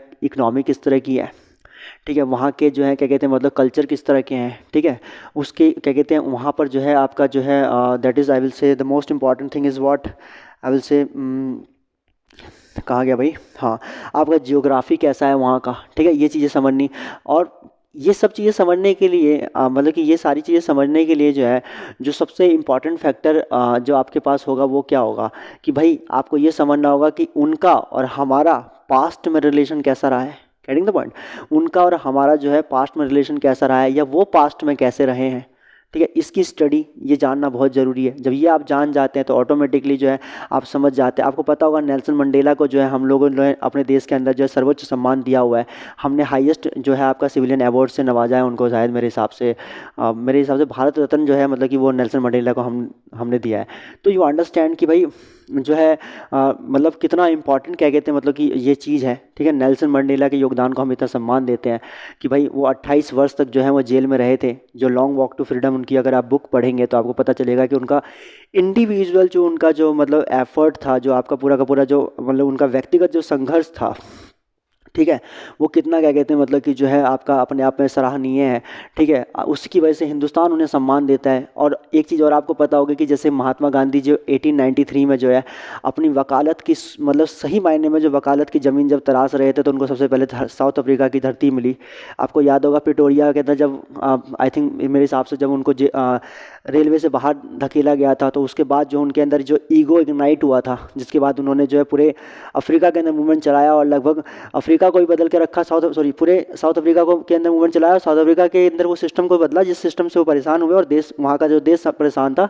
और बाद में आपको हिंदुस्तान का तो खैर पता ही है कि उन्होंने हिंदुस्तान में कितने कारनामे किए, ठीक है। किसी भी देश के अंदर अगर सम्मान देखना है ना भारत का, अगर इंडिया का सम्मान देखना है तो मैं आपको बोलूँगा कि इंडिया का सम्मान देखना हो तो आप गांधी जी को देख लीजिए। जितना सम्मान पूरी दुनिया के अंदर गांधी जी का है ना, मतलब इंटरनेशनल पॉलिटिक्स में अगर सबसे ज़्यादा सम्मान अगर किसी को मिला, इंडिया के किसी पर्सन को अगर मिला, तो दैट इज़ महात्मा गांधी जी। जिस ब्रिटेन ने जो है 2/3 हिस्से पे दुनिया के जो है कब्जा किया, राज किया, उसके अगर आप चले जाएंगे मतलब हाउस ऑफ कॉमन में चले जाएंगे तो आपको जो है वहाँ पर गांधी जी की बड़ी तस्वीर मिलेगी। जिस अंग्रेजों ने हिंदुस्तान पे जो है मतलब 190 सालों तक जिसने मतलब कि जो है हिंदुस्तान पे क्या कहते हैं राज किया, वो अपने देश के अंदर जो है अगर देखा जाए एक तरह से भारत जो है गुलाम देश ही था क्या मतलब है, आई मीन है इन द सेंस कि रहा है, ठीक है मतलब अभी नहीं है, वी आर क्या कहते हैं सॉवरेन नाउ। तो उस टाइम पे आप देखेंगे कि मतलब कि इंडिया जो है इंडिया जब गुलाम देश रहा मतलब कि, तो मतलब कि इंडिया के लोगों को कितना प्रताड़ित किया, और इंडिया के लोगों ने भी बहुत रिटेलिएट किया इसके अंदर। लेकिन उसके बावजूद भी आप देखेंगे कि मतलब गांधी जी की प्रतिमा, या यूँ कह लीजिए गांधी जी की जो तस्वीर है वो आप पार्लियामेंट में लगाना वहाँ के, ये अपने आप में कितना सम्मानजनक बात है यार, कितनी मतलब इज्जत देने वाली बात है जो कुछ भी है। मतलब ये इंडिया के लोगों को समझना चाहिए, ठीक है। अब कई बार मैं देखता हूँ कि गांधी को गाली देकर जो है मतलब कि स्टंटबाजी चल रही होती है देश के अंदर। भैया Gandhi, you need to understand this person यार। मतलब कि यूरोप के बड़े से बड़े फिलोसोफर रहे, फ्रेडरिक नित्से, फ्रेडरिक नित्से कह रहा हूँ, सॉरी फ्रेडरिक नित्से तो नहीं थे यार, पता नहीं यार रिसेंट के थे। फ्रेडरिक नित्से का तो टाइम खैर बहुत पहले का है। यूरोप के मतलब मुझे फिलोसोफर का नाम नहीं याद आ रहा, वो उन्होंने एक बात कही, उन्होंने कहा, यूरोप के एक फिलोसोफर थे, उन्होंने कहा कि भाई हजारों साल में कोई ऐसा इंसान पैदा होता है जैसा गांधी था। समझ रहे कितनी बड़ी बात है। और ये वाकई में अगर आप देखेंगे, जब पैगंबर मोहम्मद जब आए थे मतलब दुनिया के अंदर 570 में जब आए, 570 एडी में, और 622 और 632 में जब वो वहाँ यहाँ से गए, तो आप देखेंगे कि पैगंबर मोहम्मद ने 622 में जब मतलब जब हिजरी संवत की शुरुआत हुई थी, जब मक्का से मदीना की यात्रा उन्हें तय करनी पड़ी, जब मक्का से जो है उनको जो है मतलब कि निष्कासित किया गया वहाँ से, जब उन्हें एक्सपेल किया गया, तो आप देखेंगे कि पैगंबर मोहम्मद ने ये बात कही, जो कि मतलब कि जो जिन्होंने लिबर्टी, इक्वालिटी, फर्टिनिटी को जो है मतलब कहते हैं ना, एक थियोरटिकली सबसे पहले इंट्रोड्यूस किया दुनिया के अंदर। प्रैक्टिकली तो फ्रेंच में हुआ, फ्रेंच रिवॉल्यूशन में, लेकिन थियोरटिकली पहले जो है आपका पैगंबर मोहम्मद ही लेके आया। तो पैगंबर मोहम्मद जो लिबर्टी, इक्वालिटी, फर्टिनिटी की बात करने वाला जो इंसान था, उस इंसान ने कहा कि अगर आप चाहते हो कि अपने अपने मतलब अगर आप चाहते हो कि अपने बासिंदों को अगर आप बचाना चाहते हो, अगर आप चाहते हो कि आपका मुल्क जो है वह एहतराम में जिए, तो उसके लिए जो है अपने बासिंदों को जो है तालीम के साथ जो है तलवार की शिक्षा भी दो। ठीक है, तो ये बात कि भाई हिफाजत के लिए लड़ना पड़े तो लड़ना पड़ेगा, लड़ना चाहिए, और यही हुआ। जब देखेंगे 629 के अंदर जब उन्होंने रिटेलिएट किया, वाकई वापस जो है मतलब मक्का में जो है मतलब कि मदीना से जब दोबारा आर्मी तैयार की 10,000 की, और फिर वहाँ पे वापस गए और वहाँ पे जीता जो कुछ भी है, तो पैगंबर मोहम्मद की इस बात को सब लोगों ने फॉलो कर लिया कि भैया जो है हमें हमें वॉरफेयर भी क्या कहते करना पड़े तो हमें वॉरफेयर भी करना चाहिए, ये भी एक धर्म है, ये भी एक मानव धर्म है। और वॉरफेयर का एक दौर स्टार्ट हो गया, और वो दौर ख़त्म कब हुआ? गांधी जी के टाइम पे, जो गांधी जी ने ये लोगों को साबित करके दिखा दिया कि अरे यार वॉरफेयर से ही नहीं, कभी कभी जो है मतलब कहते हैं ना कि अहिंसा से भी जो है, अहिंसा के मार्ग पे चलकर भी आज़ादी ली जा सकती है, अहिंसा के मार्ग पे जाकर भी लिबरेट किया जा सकता है किसी देश को। And that was a very big achievement, I am telling you, of Gandhi ji. क्या ये पॉसिबल है उस टाइम पे जब सारे के सारे जालिम लोग बैठे हुए थे इस दुनिया के अंदर? उस जमाने में उस इंसान ने जो है अहिंसा का पाठ पढ़ाया और प्रैक्टिकली इम्प्लीमेंट करके दिखाया। ठीक है, मैं बहुत सम्मान करता हूँ भगत सिंह का, ठीक है, क्योंकि मैं आज का यूथ हूँ। ठीक है, तो I respect him, but I am telling you Gandhi ji was the person who initiated the movement in India and he finished the movement in India, and then he went after getting the independence. जो independence दिलवा दी हिंदुस्तान को, तब जाके वो देश से गए, उससे पहले नहीं गए। उन्होंने अपने पूरे लक्ष्य को साधा। ठीक है, भगत सिंह का अपना एक योगदान है, नो डाउट। ठीक है, उन्होंने देश को जगाने का काम किया, लेकिन जो अल्टीमेट लेवल पे अचीवमेंट को दिलवा कर गए वो गांधी जी थे। गांधी जी वो पर्सनैलिटी थे, मतलब कहते हैं ना कि आज आज आप देखेंगे कि मतलब जेड प्लस की सिक्योरिटी लेकर जो है हमारे फार्मर्स जो है मतलब कि प्रोटेस्ट करते रह गए आपके जो है सड़कों पे, लेकिन जो है हमारे मतलब जो नेता जो लोग हैं वो जेड प्लस की सिक्योरिटी लेकर जो है एक बार जाकर मिल नहीं पाए उनसे। ठंडी में क्या कहते हैं मतलब एक एक साल, दो दो साल तक लगातार जो है मतलब कि उन्होंने प्रोटेस्ट किया, ठंडी में उन्होंने प्रोटेस्ट किया, जबकि जब हम अपने घर से मतलब अपने बिस्तर से अपने वॉशरूम तक जाने के लिए हम जो है सोचने लग जाते थे, उस वक्त जो है वो लोग प्रोटेस्ट पे बैठे हुए थे। देश का किसान और देश का जवान भी मतलब परेशान था उस वक्त। किसी की हिम्मत नहीं थी कि एक बार जाकर मिल ले, एक बार बात कर ले कि अरे मालिक आप लोग हमारे घर के ही हो, घर का मसला है, चलो ना बैठ के बात हो जाएगी, छोड़ो इन सब चीज़ों को, आप आओ, आपकी परेशानियों को कौन दरकिनार कर रहा है, लेकिन ये जिद तो छोड़ दो। एक नेता के अंदर ये बात करने की हिम्मत नहीं हुई। और आप देखिए कि उस ज़माने में गांधी हुआ करते थे जब 1947 में 15 अगस्त को पूरा देश आज़ादी की खुशियाँ मना रहा था, जब उस उत्साह में मतलब मौजूद था, जब इन्वॉल्व था, उस टाइम पे गांधी जी कहाँ थे? गांधी जी गांधी जी आपका बंगाल के अंदर जो है मतलब कि दंगे जो है हिंदू मुस्लिम के जो फैल गए थे उन्हें शांत करवाने में लगे पड़े थे, जिस इंसान ने पूरी ज़िंदगी खपा दी देश की आज़ादी के लिए। जब आज़ादी मिली तो वो इंसान जो है उस वक्त भी कहाँ लगा हुआ था। ठीक है, तो गांधी गांधी को समझना is not a easy task, I am telling you. और आपको समझना चाहिए गांधी को। गांधी वो इंसान था जो हिंदुस्तान में खड़े होकर मुस्लिमों की पैरवी कर सकता था और पाकिस्तान में खड़े होकर हिंदुओं की। ये बड़ी बात है अपने आप में, ठीक है ना। तो ये सब चीज़ें जब आप समझते हैं, और अफ्रीका, साउथ अफ्रीका भी इस बात को समझेगा। जब आप साउथ अफ्रीका में जाकर जब साउथ अफ्रीका के लोगों को गांधी के बारे में बताएंगे कि गांधी जैसा एक इंसान यहाँ आया था, या मतलब कि अगर वो चीज़ें एक्सप्रेस होंगी आपके क्या कहते हैं विचारों में, या नेल्सन मंडेला को लेकर सम्मान जो है आपके विचारों में अगर आपका झलकेगा, तो यकीनन जो है कहीं ना कहीं आप जो है उनके डोमेस्टिक को अच्छा समझ पाए, आपकी पॉलिसी जो है थोड़ी सी अच्छी तरीके से क्या कहते हैं रिप्रेजेंट हो जाएगी। तो यही सबसे पहला डिटर्मिनेंट है, डोमेस्टिक सिचुएशन सिनेरियो क्या है देश का वो समझना। दूसरा जो सबसे इम्पॉर्टेंट फैक्टर है डोमेस्टिक के बाद, वो है आपका सिस्टम, सिस्टमेटिक है ना, हाँ सिस्टमेटिक। सिस्टमेटिक में क्या है, सिस्टमेटिक में जैसे फॉर एग्जांपल आपका मैं बताऊं कि जैसे आप मान लो कि भैया अब अभी मसला चल रहा है कि रसिया जो है वो इन्वेट कर सकता है आपका जो है यूक्रेन को, ठीक है। अब रसिया अगर यूक्रेन को इन्वेट कर देगा तो ये हो गया कॉस, और इसकी वजह से क्या होगा कि जो आपका यूएसए है वो यूएसए हो गया, या यूनाइटेड किंगडम हो गया, या आपका यूरोप के देश हो गए, अब ये इंडिया से पूछेंगे कि भैया देखो क्या कहते हैं मतलब कि जो है वो ज़बरदस्ती किसी के देश में घुस गया, क्या ये चीज़ ठीक है, ये है वो है, ऐसा वैसा, किसी की सॉवरेनिटी पे हमला करना ठीक है, ये सब क्वेश्चन पूछेगा। उसमें हम क्या डिसीजन लेंगे, दैट इज अ सिस्टमेटिक, ठीक है। तो कोई इफेक्ट कोज हुआ, उसका इफेक्ट हुआ, और इस इफेक्ट का हमने क्या डिसीजन लिया। जैसे हमारे देश में क्या है कि भाई जैसे फॉर एग्जांपल जो है अब यहाँ पे क्या है, हमारा डिसीजन क्या होगा, हमारा डिसीजन यही होगा कि भाई रसिया का सिंपल सा कहना है कि भाई नाटो को दूर रखो यूक्रेन से। अगर आप चाहते हो कि रसिया का इन्फ्लुएंस जो है वो उन सारे देशों में दोबारा ना पहुंचे जहाँ पे यूएसएसआर कभी हुआ करता था, तो आप भी नाटो को दूर रखो। नाटो में क्यों इन्वॉल्व कर रहे हो उन्हें यार। अगर आप उसे नाटो में इन्वॉल्व करोगे तो इसका मतलब क्या है कि आप जो है रसिया के डोर स्टेप पे खड़े हो, और अगर आप रसिया के दरवाजे पे खड़े रहोगे तो जाहिर सी बात है उसे फ्यूचर थ्रेट है, और अगर उसे फ्यूचर थ्रेट है तो यकीनन वो रिटेलिएट तो करेगा ही करेगा। उससे पहले आपने किया है ये सब कुछ, आपने जो है आपका लिथुनिया के अंदर एस्टोनिया हो गया, आपका लताविया हो गया, ये सारे देशों को अपने अंदर तो आपने इन्वॉल्व मतलब इंक्लूड कर ही लिया। आप अगर इसको भी कर लेंगे, यूक्रेन को भी कर लेंगे, तो भाई यूक्रेन फिर रसिया जाएगा कहाँ। गेटिंग द पॉइंट, पोलैंड भी आपके पास चला गया है, सारे देश चले जाएंगे तो उसके बाद रसिया कहाँ जाएगा, आप रसिया के अंदर भी घुस सकते हैं।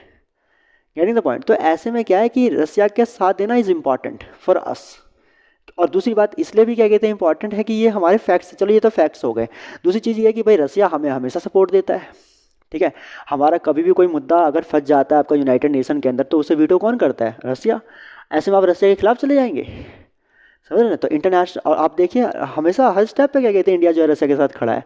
अभी भी रिसेंट में जो है यूक्रेन के ऊपर जो है इन्वेजन ना होने के लिए जो है अभी वोटिंग्स हुई थी यूनाइटेड नेशन के सिक्योरिटी काउंसिल के अंदर।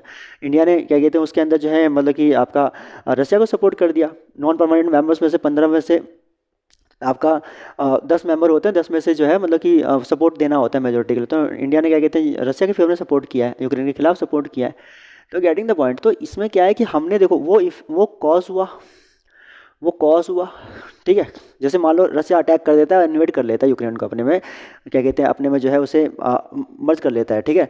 उसे जैसे ही मर्ज कर लेगा उसके बाद वहाँ पे यूनाइटेड नेशन सिक्योरिटी काउंसिल में मान लो वोटिंग होती है। वोटिंग में क्या हुआ, अब यहाँ पे इफ कॉज हुआ, उसका इफेक्ट क्या हुआ, वोटिंग हुई, और उसके वजह से हमारा डिसीजन क्या रहेगा, ठीक है ना। तो हमारा डिसीजन किस आधार पर रहेगा, हमारा डिसीजन रहेगा पहले के रिश्तों के आधार पे, हमारा रसिया के साथ क्या रिलेशन है उस आधार पे हम अपना वोट देंगे।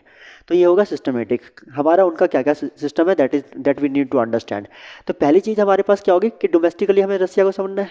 अगर मतलब मान लो अगर हमें रसिया के साथ रिलेशन अच्छे करने हैं, किसी भी देश के साथ रिलेशन अच्छे करने हैं, तो हमें सबसे पहले क्या समझना है, हमें उसका डोमेस्टिक समझना है कि उसकी ज्योग्राफी क्या है, इकनॉमी क्या है, उसकी पॉलिटी क्या है, ठीक है। ये सारी चीज़ें हमें समझनी है। सेकेंड थिंग, हमें क्या है सिस्टमेटिकली चलना है। सिस्टमेटिक कैसे चलना होता है भाई, जाहिर सी बात है जब किसी देश को किसी देश के साथ सपोर्ट करने में फ़ायदा होता है तो वो सपोर्ट करता है। अगर उस देश का उस देश से नुकसान होता है तो वो कभी उस देश से सपोर्ट नहीं करता, ठीक है। Getting the point. आज भाई इंडिया जब क्या कहते हैं मतलब गलवान में आपका 15 जून 2020 के अंदर जब क्या कहते हैं गलवान में जो है आपका हमारे इंडिया के आर्मी को मारा गया, हमारे कई सारे इंडिया के आर्मी उसमें शहीद हुए, ठीक है ना। आई थिंक 20+ थे, ठीक है। तो उसमें जो है कई सारे लोगों ने कहा कि भाई क्या कहते हैं चाइना के साथ पूरी तरह से रिश्ते तोड़ दिए जाए। तो हमने बहुत सारे ऐप्स को बॉयकॉट कर दिया, ठीक है ना, उससे क्योंकि हमारा सिक्योरिटी थ्रेट भी था। लेकिन पूरी तरह से हम नहीं कर सकते ना, क्योंकि हमारा इकोनॉमिक रिलेशनशिप भी है। आपको पता है कि 2021 के अंदर सबसे बड़ा क्या कहते हैं मतलब हमारा जो व्यापार, जो हमारा जो इकोनॉमिक पार्टनर हमारा सबसे बड़ा है, that is China. We can not, चाहे भले वो इम्पोर्ट हमने ज़्यादा किया हो, एक्सपोर्ट कम किया हो, बट स्टिल क्या कहते हैं मतलब अभी भी क्या कहते हैं मतलब चाइना जो है वो हमारे लिए क्या कहते हैं बहुत इंपॉर्टेंट कंट्री माना जाएगा ना। तो ऐसे में क्या है कि हमें अपना सिस्टम, हम जो है अपना डिसीजन ले रहे हैं किस आधार पर ले रहे हैं, हम सिस्टमेटिकली भी देख रहे हैं, यानी द पॉइंट कि भाई क्या बेनिफिट है क्या नुकसान है। बेनिफिट है तो ठीक है, नुकसान है तो क्या, अगर है तो क्या कहते हैं मतलब कि कैसे डिसीजन ले रहे हैं।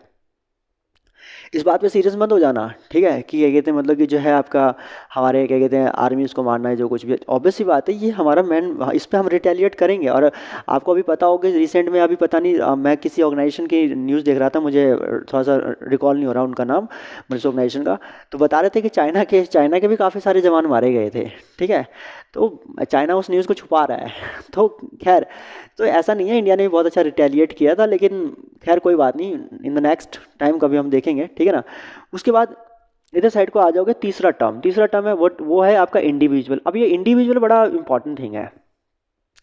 किसी देश के साथ हमारे रिलेशन जो है वो इस बात पे भी तय होते हैं कि वहाँ का इंडिविजुअल जो बैठा हुआ है वो मतलब कि वहाँ का जो लीडर है, इंडिविजुअल मतलब कौन लीडर है, उसकी क्या आइडियोलॉजी है। अगर उसकी आइडियोलॉजी अगर आपको पता है कि भाई उसकी आइडियोलॉजी क्या हो सकती है, जैसे अभी अगर आप मैं बोलूँ ट्रम्प और बाइडन, ट्रम्प थोड़े से एग्रेसिव थे, ठीक है, बाइडन थोड़ा सा सॉफ्ट है।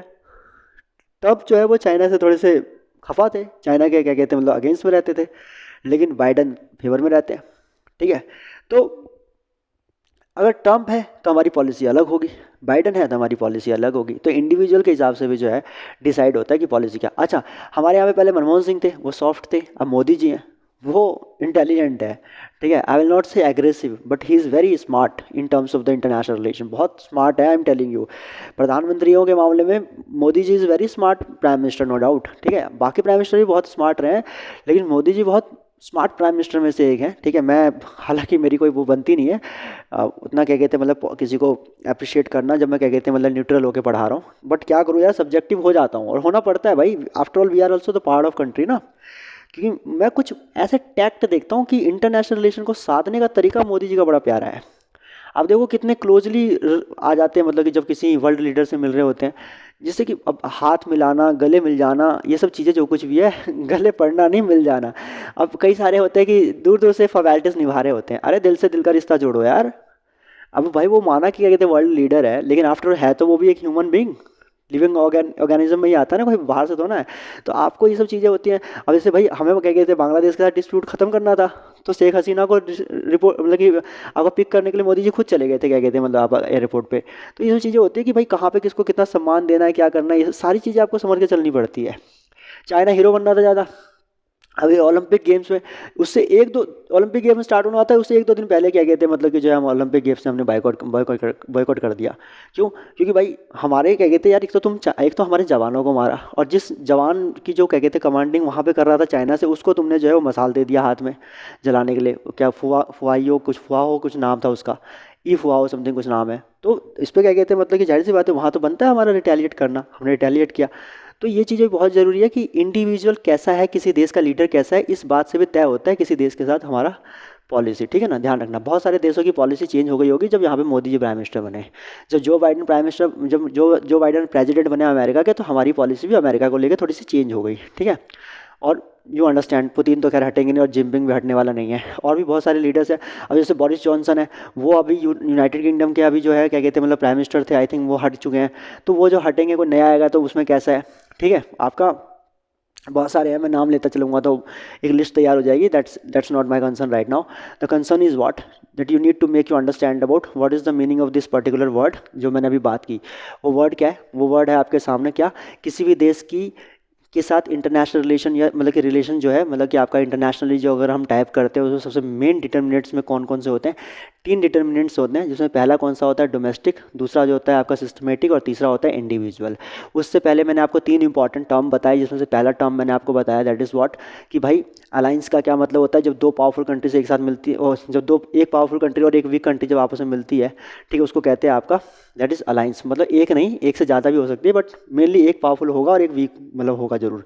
उसके बाद दूसरा था आपका जो है स्ट्रेटेजिक पार्टनरशिप। उसमें क्या होता है? 2 पावरफुल कंट्रीज एक साथ रिलेशनशिप में आती है, that is called strategic partnership. और तीसरा जो मैंने आपको बताया था उसके अंदर जियो पॉलिटिक्स, जब किसी देश की जियोग्राफी बहुत इंपॉर्टेंट हो जाती है, that is called Jio politics. I wish कि आप लोग समझ गए। उसके बाद अब ये जो हमारा हमने जो मतलब कि आपका जो वर्टिकली मतलब कि सॉरी हॉरिजॉन्टली जो हमने समझा था कि क्या सिलेबस है इंटरनेशनल रिलेशन का, अब हम समझेंगे कि वर्टिकली हमारा रिलेशन क्या कहते हैं जो है आपका सिलेबस क्या है इंटरनेशनल रिलेशन का। देखो वर्टिकली सिलेबस की अगर मैं बात करूँ, वर्टिकल सिलेबस का मतलब ये हो गया कि 1947 में जब देश आज़ाद हुआ और उसके बाद जब देश को चलाने का की जिम्मेदारी जब हमारे कंधे पे आई, जब उसका कमांड हमारे हाथ में आया, उसके बाद से लेकर अभी तक मतलब 2022 में जो हम खड़े हैं, अभी तक हमारी फॉरेन पॉलिसी क्या क्या रही है, ये हमें एक बार समझना है। अगर ये हमें समझ में आ गया तो इसका मतलब ये है कि आपके दिमाग में सिलेबस बैठ गया। सिलेबस देखो, मैं आपको बताऊं, बहुत इंपॉर्टेंट चीज़ ये समझ लेना यूपीएससी के एग्ज़ाम की प्रिपरेशन के अंदर, भाई हर सब्जेक्ट का सिलेबस आपके दिमाग में ऐसे बैठा होना चाहिए जैसे आपका नाम। आपको जैसे आपका नाम याद है ना, उसी तरीके से आपको आपका सिलेबस भी याद होना चाहिए, बिल्कुल उसी तरीके से। मतलब समझ रहे हैं किस तरीके से, जिसे रिकॉल ना करना पड़े, जो रिकॉल हो जाता हो, लाइक लव, होता नहीं, हो जाता है, ठीक है। तो उसी तरीके से जो है आपका जो है मतलब कि सिलेबस भी है। सिलेबस भी क्या है कि आपको मतलब ऐसे होना चाहिए आपके दिमाग में सेट कि आपको रिकॉल ना करना पड़े, वो अपने आप ही रिकॉल हो जाता हो। इतनी बार रिपीट कर दो सिलेबस को। सिलेबस को रिपीट करना मीन्स सिस्टमेटिक मैनर में स्टडी करना। सिस्टमेटिक मैनर में स्टडी ना करने वाले अक्सर यूपीएससी की राहों में भटक जाते हैं। इतना सिलेबस है, इतना सिलेबस है, इतना सिलेबस है कि बाबू कितनी चीज़ें याद रख पाओगे। ऐसे में सबसे इम्पॉर्टेंट चीज़ क्या है, सबसे इम्पॉर्टेंट चीज़ होती है कि आप एक रोड मैप, एक ब्लूप्रिंट जो है सिलेबस का तैयार करके रखें। ज़्यादा बड़ा नहीं, बस एक पन्ने में आपका पूरा एक सब्जेक्ट आ जाए। ऐसे 15 जीएस के सब्जेक्ट है, 15 पन्ने में हो जाए। 15 पन्ने आप दिमाग में बिठा सकते हैं, बिल्कुल बिठा सकते हैं। और 1 साल 1.5 साल की प्रिपरेशन 2 साल की करेंगे तो उसमें 15 पन्ने दिमाग में नहीं बिठा सकते, तो फिर तो रहने दो आप। फिर तो यूपीएससी छोड़ो, आप एक काम करो, आप चपरासी और एमटीएस एमटीएस की नौकरी के लिए क्या कहते हैं अप्लाई कर दो, उसका आवेदन दे दो। अरे भैया आपको देश संभालना है, you are going to be civil servant, getting the point. Right now the president of India Ramnath Kovind is a former civil servant. तो ऑब्वियस सी बात है, सिविल सर्वेंट कहाँ तक पहुँचता है ये देखो आप, और आपके पास कितनी बड़ी रिस्पॉन्सिबिलिटी होती है, ठीक है। तो obviously you should understand that how you can just grab these all informations. हाँ, सिलेबस दिमाग में रहेगा तो मैं बता रहा हूँ कि बड़ी जल्दी तैयारी कर लोगे, बहुत जल्दी बैठ जाएगा दिमाग में, ठीक है। आपने देखा होगा, लिखा है मैंने पीछे, लेकिन मैंने एक बार भी देखा नहीं, मतलब वैसे मतलब कि एकदम सिलेबस वाइडली देख रहा हूँ जो कोई अब देखूंगा। ठीक है, मतलब अभी अभी तक जितनी बातें मैंने 1 घंटे 6 मिनट की हो चुकी है वीडियो, लेकिन मैंने अभी तक बहुत 1-2 बार ही बस मैंने देखा नहीं। तो मैंने सिस्टमेटिक तरीके से अपने दिमाग में चीज़ों को बिठाया है, जो कुछ भी है ना, उसी तरीके से आपको सिस्टमेटिकली बिठाना है। मेरे को तो देखना पड़ेगा अभी, क्योंकि आफ्टर ऑल बहुत मतलब कि इतने बड़े सिलेबस को बहुत कंसाइज तरीके से रखा है मैंने। मगर इसमें जितना मैंने बोर्ड पर लिखा हुआ है इतना इनफ है भाई इंटरनेशनल रिलेशन को समझने के लिए। अगर आप इतना समझ गए ना, इंटरनेशनल इतना अगर आपके दिमाग में बैठा रहा, इंटरनेशनल रिलेशन को आप बड़ी जल्दी कैलकुलेट कर लेंगे कौन सी चीज़ कहाँ से बिलोंग कर सकती है। फिर उसको क्लिक करके खोल के देख लेना, गूगल करके देख लेना, लेकिन एटलीस्ट वो तो पता हो सिस्टमेटिक तरीके से कि सिलेबस क्या है। Getting the point. तो हम स्टार्ट करने वाले, हॉरिजेंटली हम देख चुके हैं, अब हम देखेंगे वर्टिकली। वर्टिकली का मतलब क्या है, 1947 से लेकर अभी 2022 तक हमारा जो है इंटरनेशनल रिलेशन के अंदर जो है हमारी फॉरेन पॉलिसी क्या रही है, ठीक है। उसके बाद फॉरेन पॉलिसी देखो, हमारे जो पूरा का पूरा 1947 से लेकर अभी तक का जो हमारा टाइम पीरियड है, इसको हम बता सकते हैं फॉरेन पॉलिसी में। अगर हम इसको डिवाइड करें, देखो अच्छा एक चीज़ मैं आपको पहले और डिस्कस करना चाहता हूँ कि आपको क्या लगता है, आप क्या मानते हैं इस बात को। आपको लगता है कि भैया कि किसी भी क्या कहते हैं मतलब कि जो फॉरेन पॉलिसी को बनाने में उसके उस देश के पास्ट की भूमिका रहती होगी, क्या लगता है आपको। किसी भी देश की फॉरेन पॉलिसी बनाने के लिए, ठीक है, ये हमें अगर अपनी फॉरेन पॉलिसी अगर बनानी है तो क्या पास्ट उसके अंदर मैटर करेगा नहीं करेगा कि हमारे पास्ट में उन देशों के साथ क्या रिश्ते रहे हैं। ऑब्वियस सी बात है भैया, past past does not only help you, even it saves your foreign policy. आपके फॉरेन पॉलिसी को सेव करने का काम करता है कौन, आपका पास्ट, आपके पास्ट में क्या रिलेशन रहे हैं। तो इसीलिए जो है आज 2022 में अगर आप मान लो कि डिप्लोमेट बनते हैं, तो 2022 से पहले 1947 जब ये देश स्टार्ट हुआ डेमोक्रेसी के अंदर, डेमोक्रेटिक एक मैनर के अंदर स्टार्ट हुआ, एक आपका जो है स्ट्रक्चर में स्टार्ट हुआ, तो 1947 से लेकर अभी तक हमारे दुनिया के बाकी सारे देशों के साथ क्या क्या रिश्ते रहे, और हमारे अभी तक क्या क्या मतलब कि स्टेप्स रहे हैं फॉरेन पॉलिसी में, कैसी कैसी रही है, क्या ये समझना ज़रूरी नहीं है। That is very important. एक बार जब आप ये समझ जाएंगे ना कि हमारी जो है फ्रॉम 1947 से लेकर अभी तक फॉरेन पॉलिसी क्या रही, तो मेरे हिसाब से फिर गेम आसान है।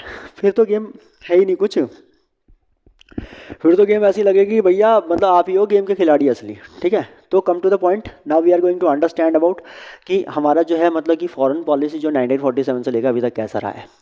1947 से लेकर अगर 2022 तक की फॉरेन पॉलिसी की बात करूं, तो इसको आप 6 पार्ट में डिवाइड कर सकते हो, 6 पार्ट्स में यू कैन डिवाइड।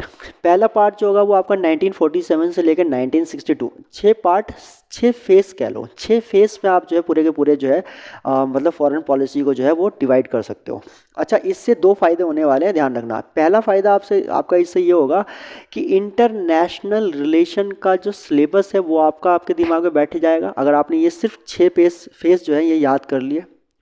उसके बाद वन बाय वन इसकी डिटेलिंग में चले जाना, बट ये आपके माइंड में रहना चाहिए। 6 फेस से आपको इंटरनेशनल रिलेशन समझ में आ जाएगा हर देश के साथ हमारा। और दूसरी चीज़ क्या है कि इसके साथ आपको पोस्ट इंडिपेंडेंस इंडिया का जो एक सब्जेक्ट होता है ना आपका, वो सब्जेक्ट भी आपका तैयार हो जाएगा। वो समझ लो आपका पूरी तरह से ही तैयार हो जाएगा। पोस्ट इंडिपेंडेंस इंडिया का जो है सब्जेक्ट जो है आपका पूरी तरह से ही आपका तैयार हो जाएगा। फॉरेन मतलब कि पोस्ट इंडिपेंडेंस इंडिया के अंदर आप देखेंगे यही सब चीज़ें ही पढ़ाई जाती है, ठीक है। बस बाकी जो है वो आपका मतलब कि डोमेस्टिकली जो हमारे जो चल रहे होंगे सिचुएशंस उस टाइम के, वो बताया जाएगा। लेकिन मोस्ट ऑफ द थिंग आप देखेंगे कि यही है उसके अंदर। मैं पोस्ट इंडिपेंडेंस इंडिया पढ़ चुका हूँ, इसलिए मैं आपको बता रहा हूँ कि पोस्ट इंडिपेंडेंस इंडिया जो है उसका भी एक ग्राउंड जो है एक तैयार हो जाएगा, अगर आप मतलब कि अगर आप फॉरेन मतलब कि आपका जो पॉलिसी या यूँ कह लो इंटरनेशनल रिलेशन का सब्जेक्ट और सिलेबस अगर अपने दिमाग में बिठाने में कामयाब रहे। तो इंटरनेशनल रिलेशन को अगर हम देखें तो इंटरनेशनल रिलेशन को 6 फेस में कैसे डिवाइड करेंगे। 1947 से लेकर 1962 जब चाइना और इंडिया का वॉर हुआ था, और चाइना और इंडिया चाइना के वॉर ने जो है काफ़ी सारी चीज़ें बदल दी उन्होंने, काफ़ी मतलब कि एक चेंज क्रिएट कर दिया इंडिया के एटीट्यूड में, इंडिया की पॉलिसी के अंदर, ठीक है। पहले की चीज़ें क्या रही, बाद में क्या हुआ, वो सब चीज़ों में बदलाव लेके आए। तो पहला तो ये डिटेल में जाऊंगा मैं इसके अंदर, अभी जाऊंगा, बट पहले एक बार फेस देख लो। पहला फेस आपका 47 से 62, दूसरा 62 से लेकर 71 तक के बीच में फिर हम लोगों ने अपने आप को मतलब दोबारा से तैयार किया जो कुछ भी है, लेकिन प्रॉब्लम लगातार चलती रही, ठीक है। 1971 के बाद जो है अगर मैं बात करूँ तो 1971 के बाद दूसरा जो फेज़ है आपका वो आपका 1971 से लेके होगा, सॉरी तीसरा फेज़ जो है 1991, मतलब 1971 से लेके 1991 तक का तीसरा फेज़ है, ठीक है। इसके अंदर जो है हम लोग कैसे मतलब कैसे हमने बांग्लादेश को लिबरेट करवाया, ठीक है। और उसके बाद जो है हमारा जो है इमरजेंसी का पीरियड था उस टाइम पे। इमरजेंसी तो खैर हमारी जो है वो इंटरनल क्या कहते हैं चीज़ हो गई, लेकिन उस बीच में हमारे क्या क्या रहे, क्या कहते हैं मतलब कि रिलेशनशिप रहे दुनिया भर के देशों के साथ, या किस तरह की फॉरेन पॉलिसी थी, एक तो ये समझना है हमें, ठीक है। उसके बाद 1991 से लेकर 1998 तक, जब तक हम पे सेंसन नहीं लगा था क्या कहते हैं मतलब न्यूक्लियर टेस्ट करने का, तो वो वाला पीरियड जो है वो पूरा का पूरा 1998 तक का पीरियड है कह सकते हो। तो आई विल से first part is what, first part I will say that is 47 till 1962. Second part is from 62 till 1971. Second part from 1971 till 1991. Third part, and from 1991 till 1998. Fourth part, and from 1998 till 2013. ठीक है, the I will say the tenure of Atal Bihari Vajpayee, our former prime minister, and the one other former prime minister, that is doctor Manmohan Singh. तो इन दोनों का tenure जो है वो आपका 1998 से लेकर आपका जो है दैट इज़ 2013, एंड उसका सिक्स्थ फेज़ जो है वो हमारा 2013 से लेकर आज तक का है, ठीक है। दिस इज आज सिक्स्थ फेज़। तो ऐसे 6 फेज़ में हमें जो है पूरा का पूरा इंटरनेशनल रिलेशन को ख़त्म करना है। इसी 6 फेज़ के अंदर पढ़ना होता है आपको इंडियन इकोनॉमिक्स को भी। इसी 6 फेज़ में आपको पढ़ना होता है आपको पोस्ट इंडिपेंडेंस इंडिया को भी।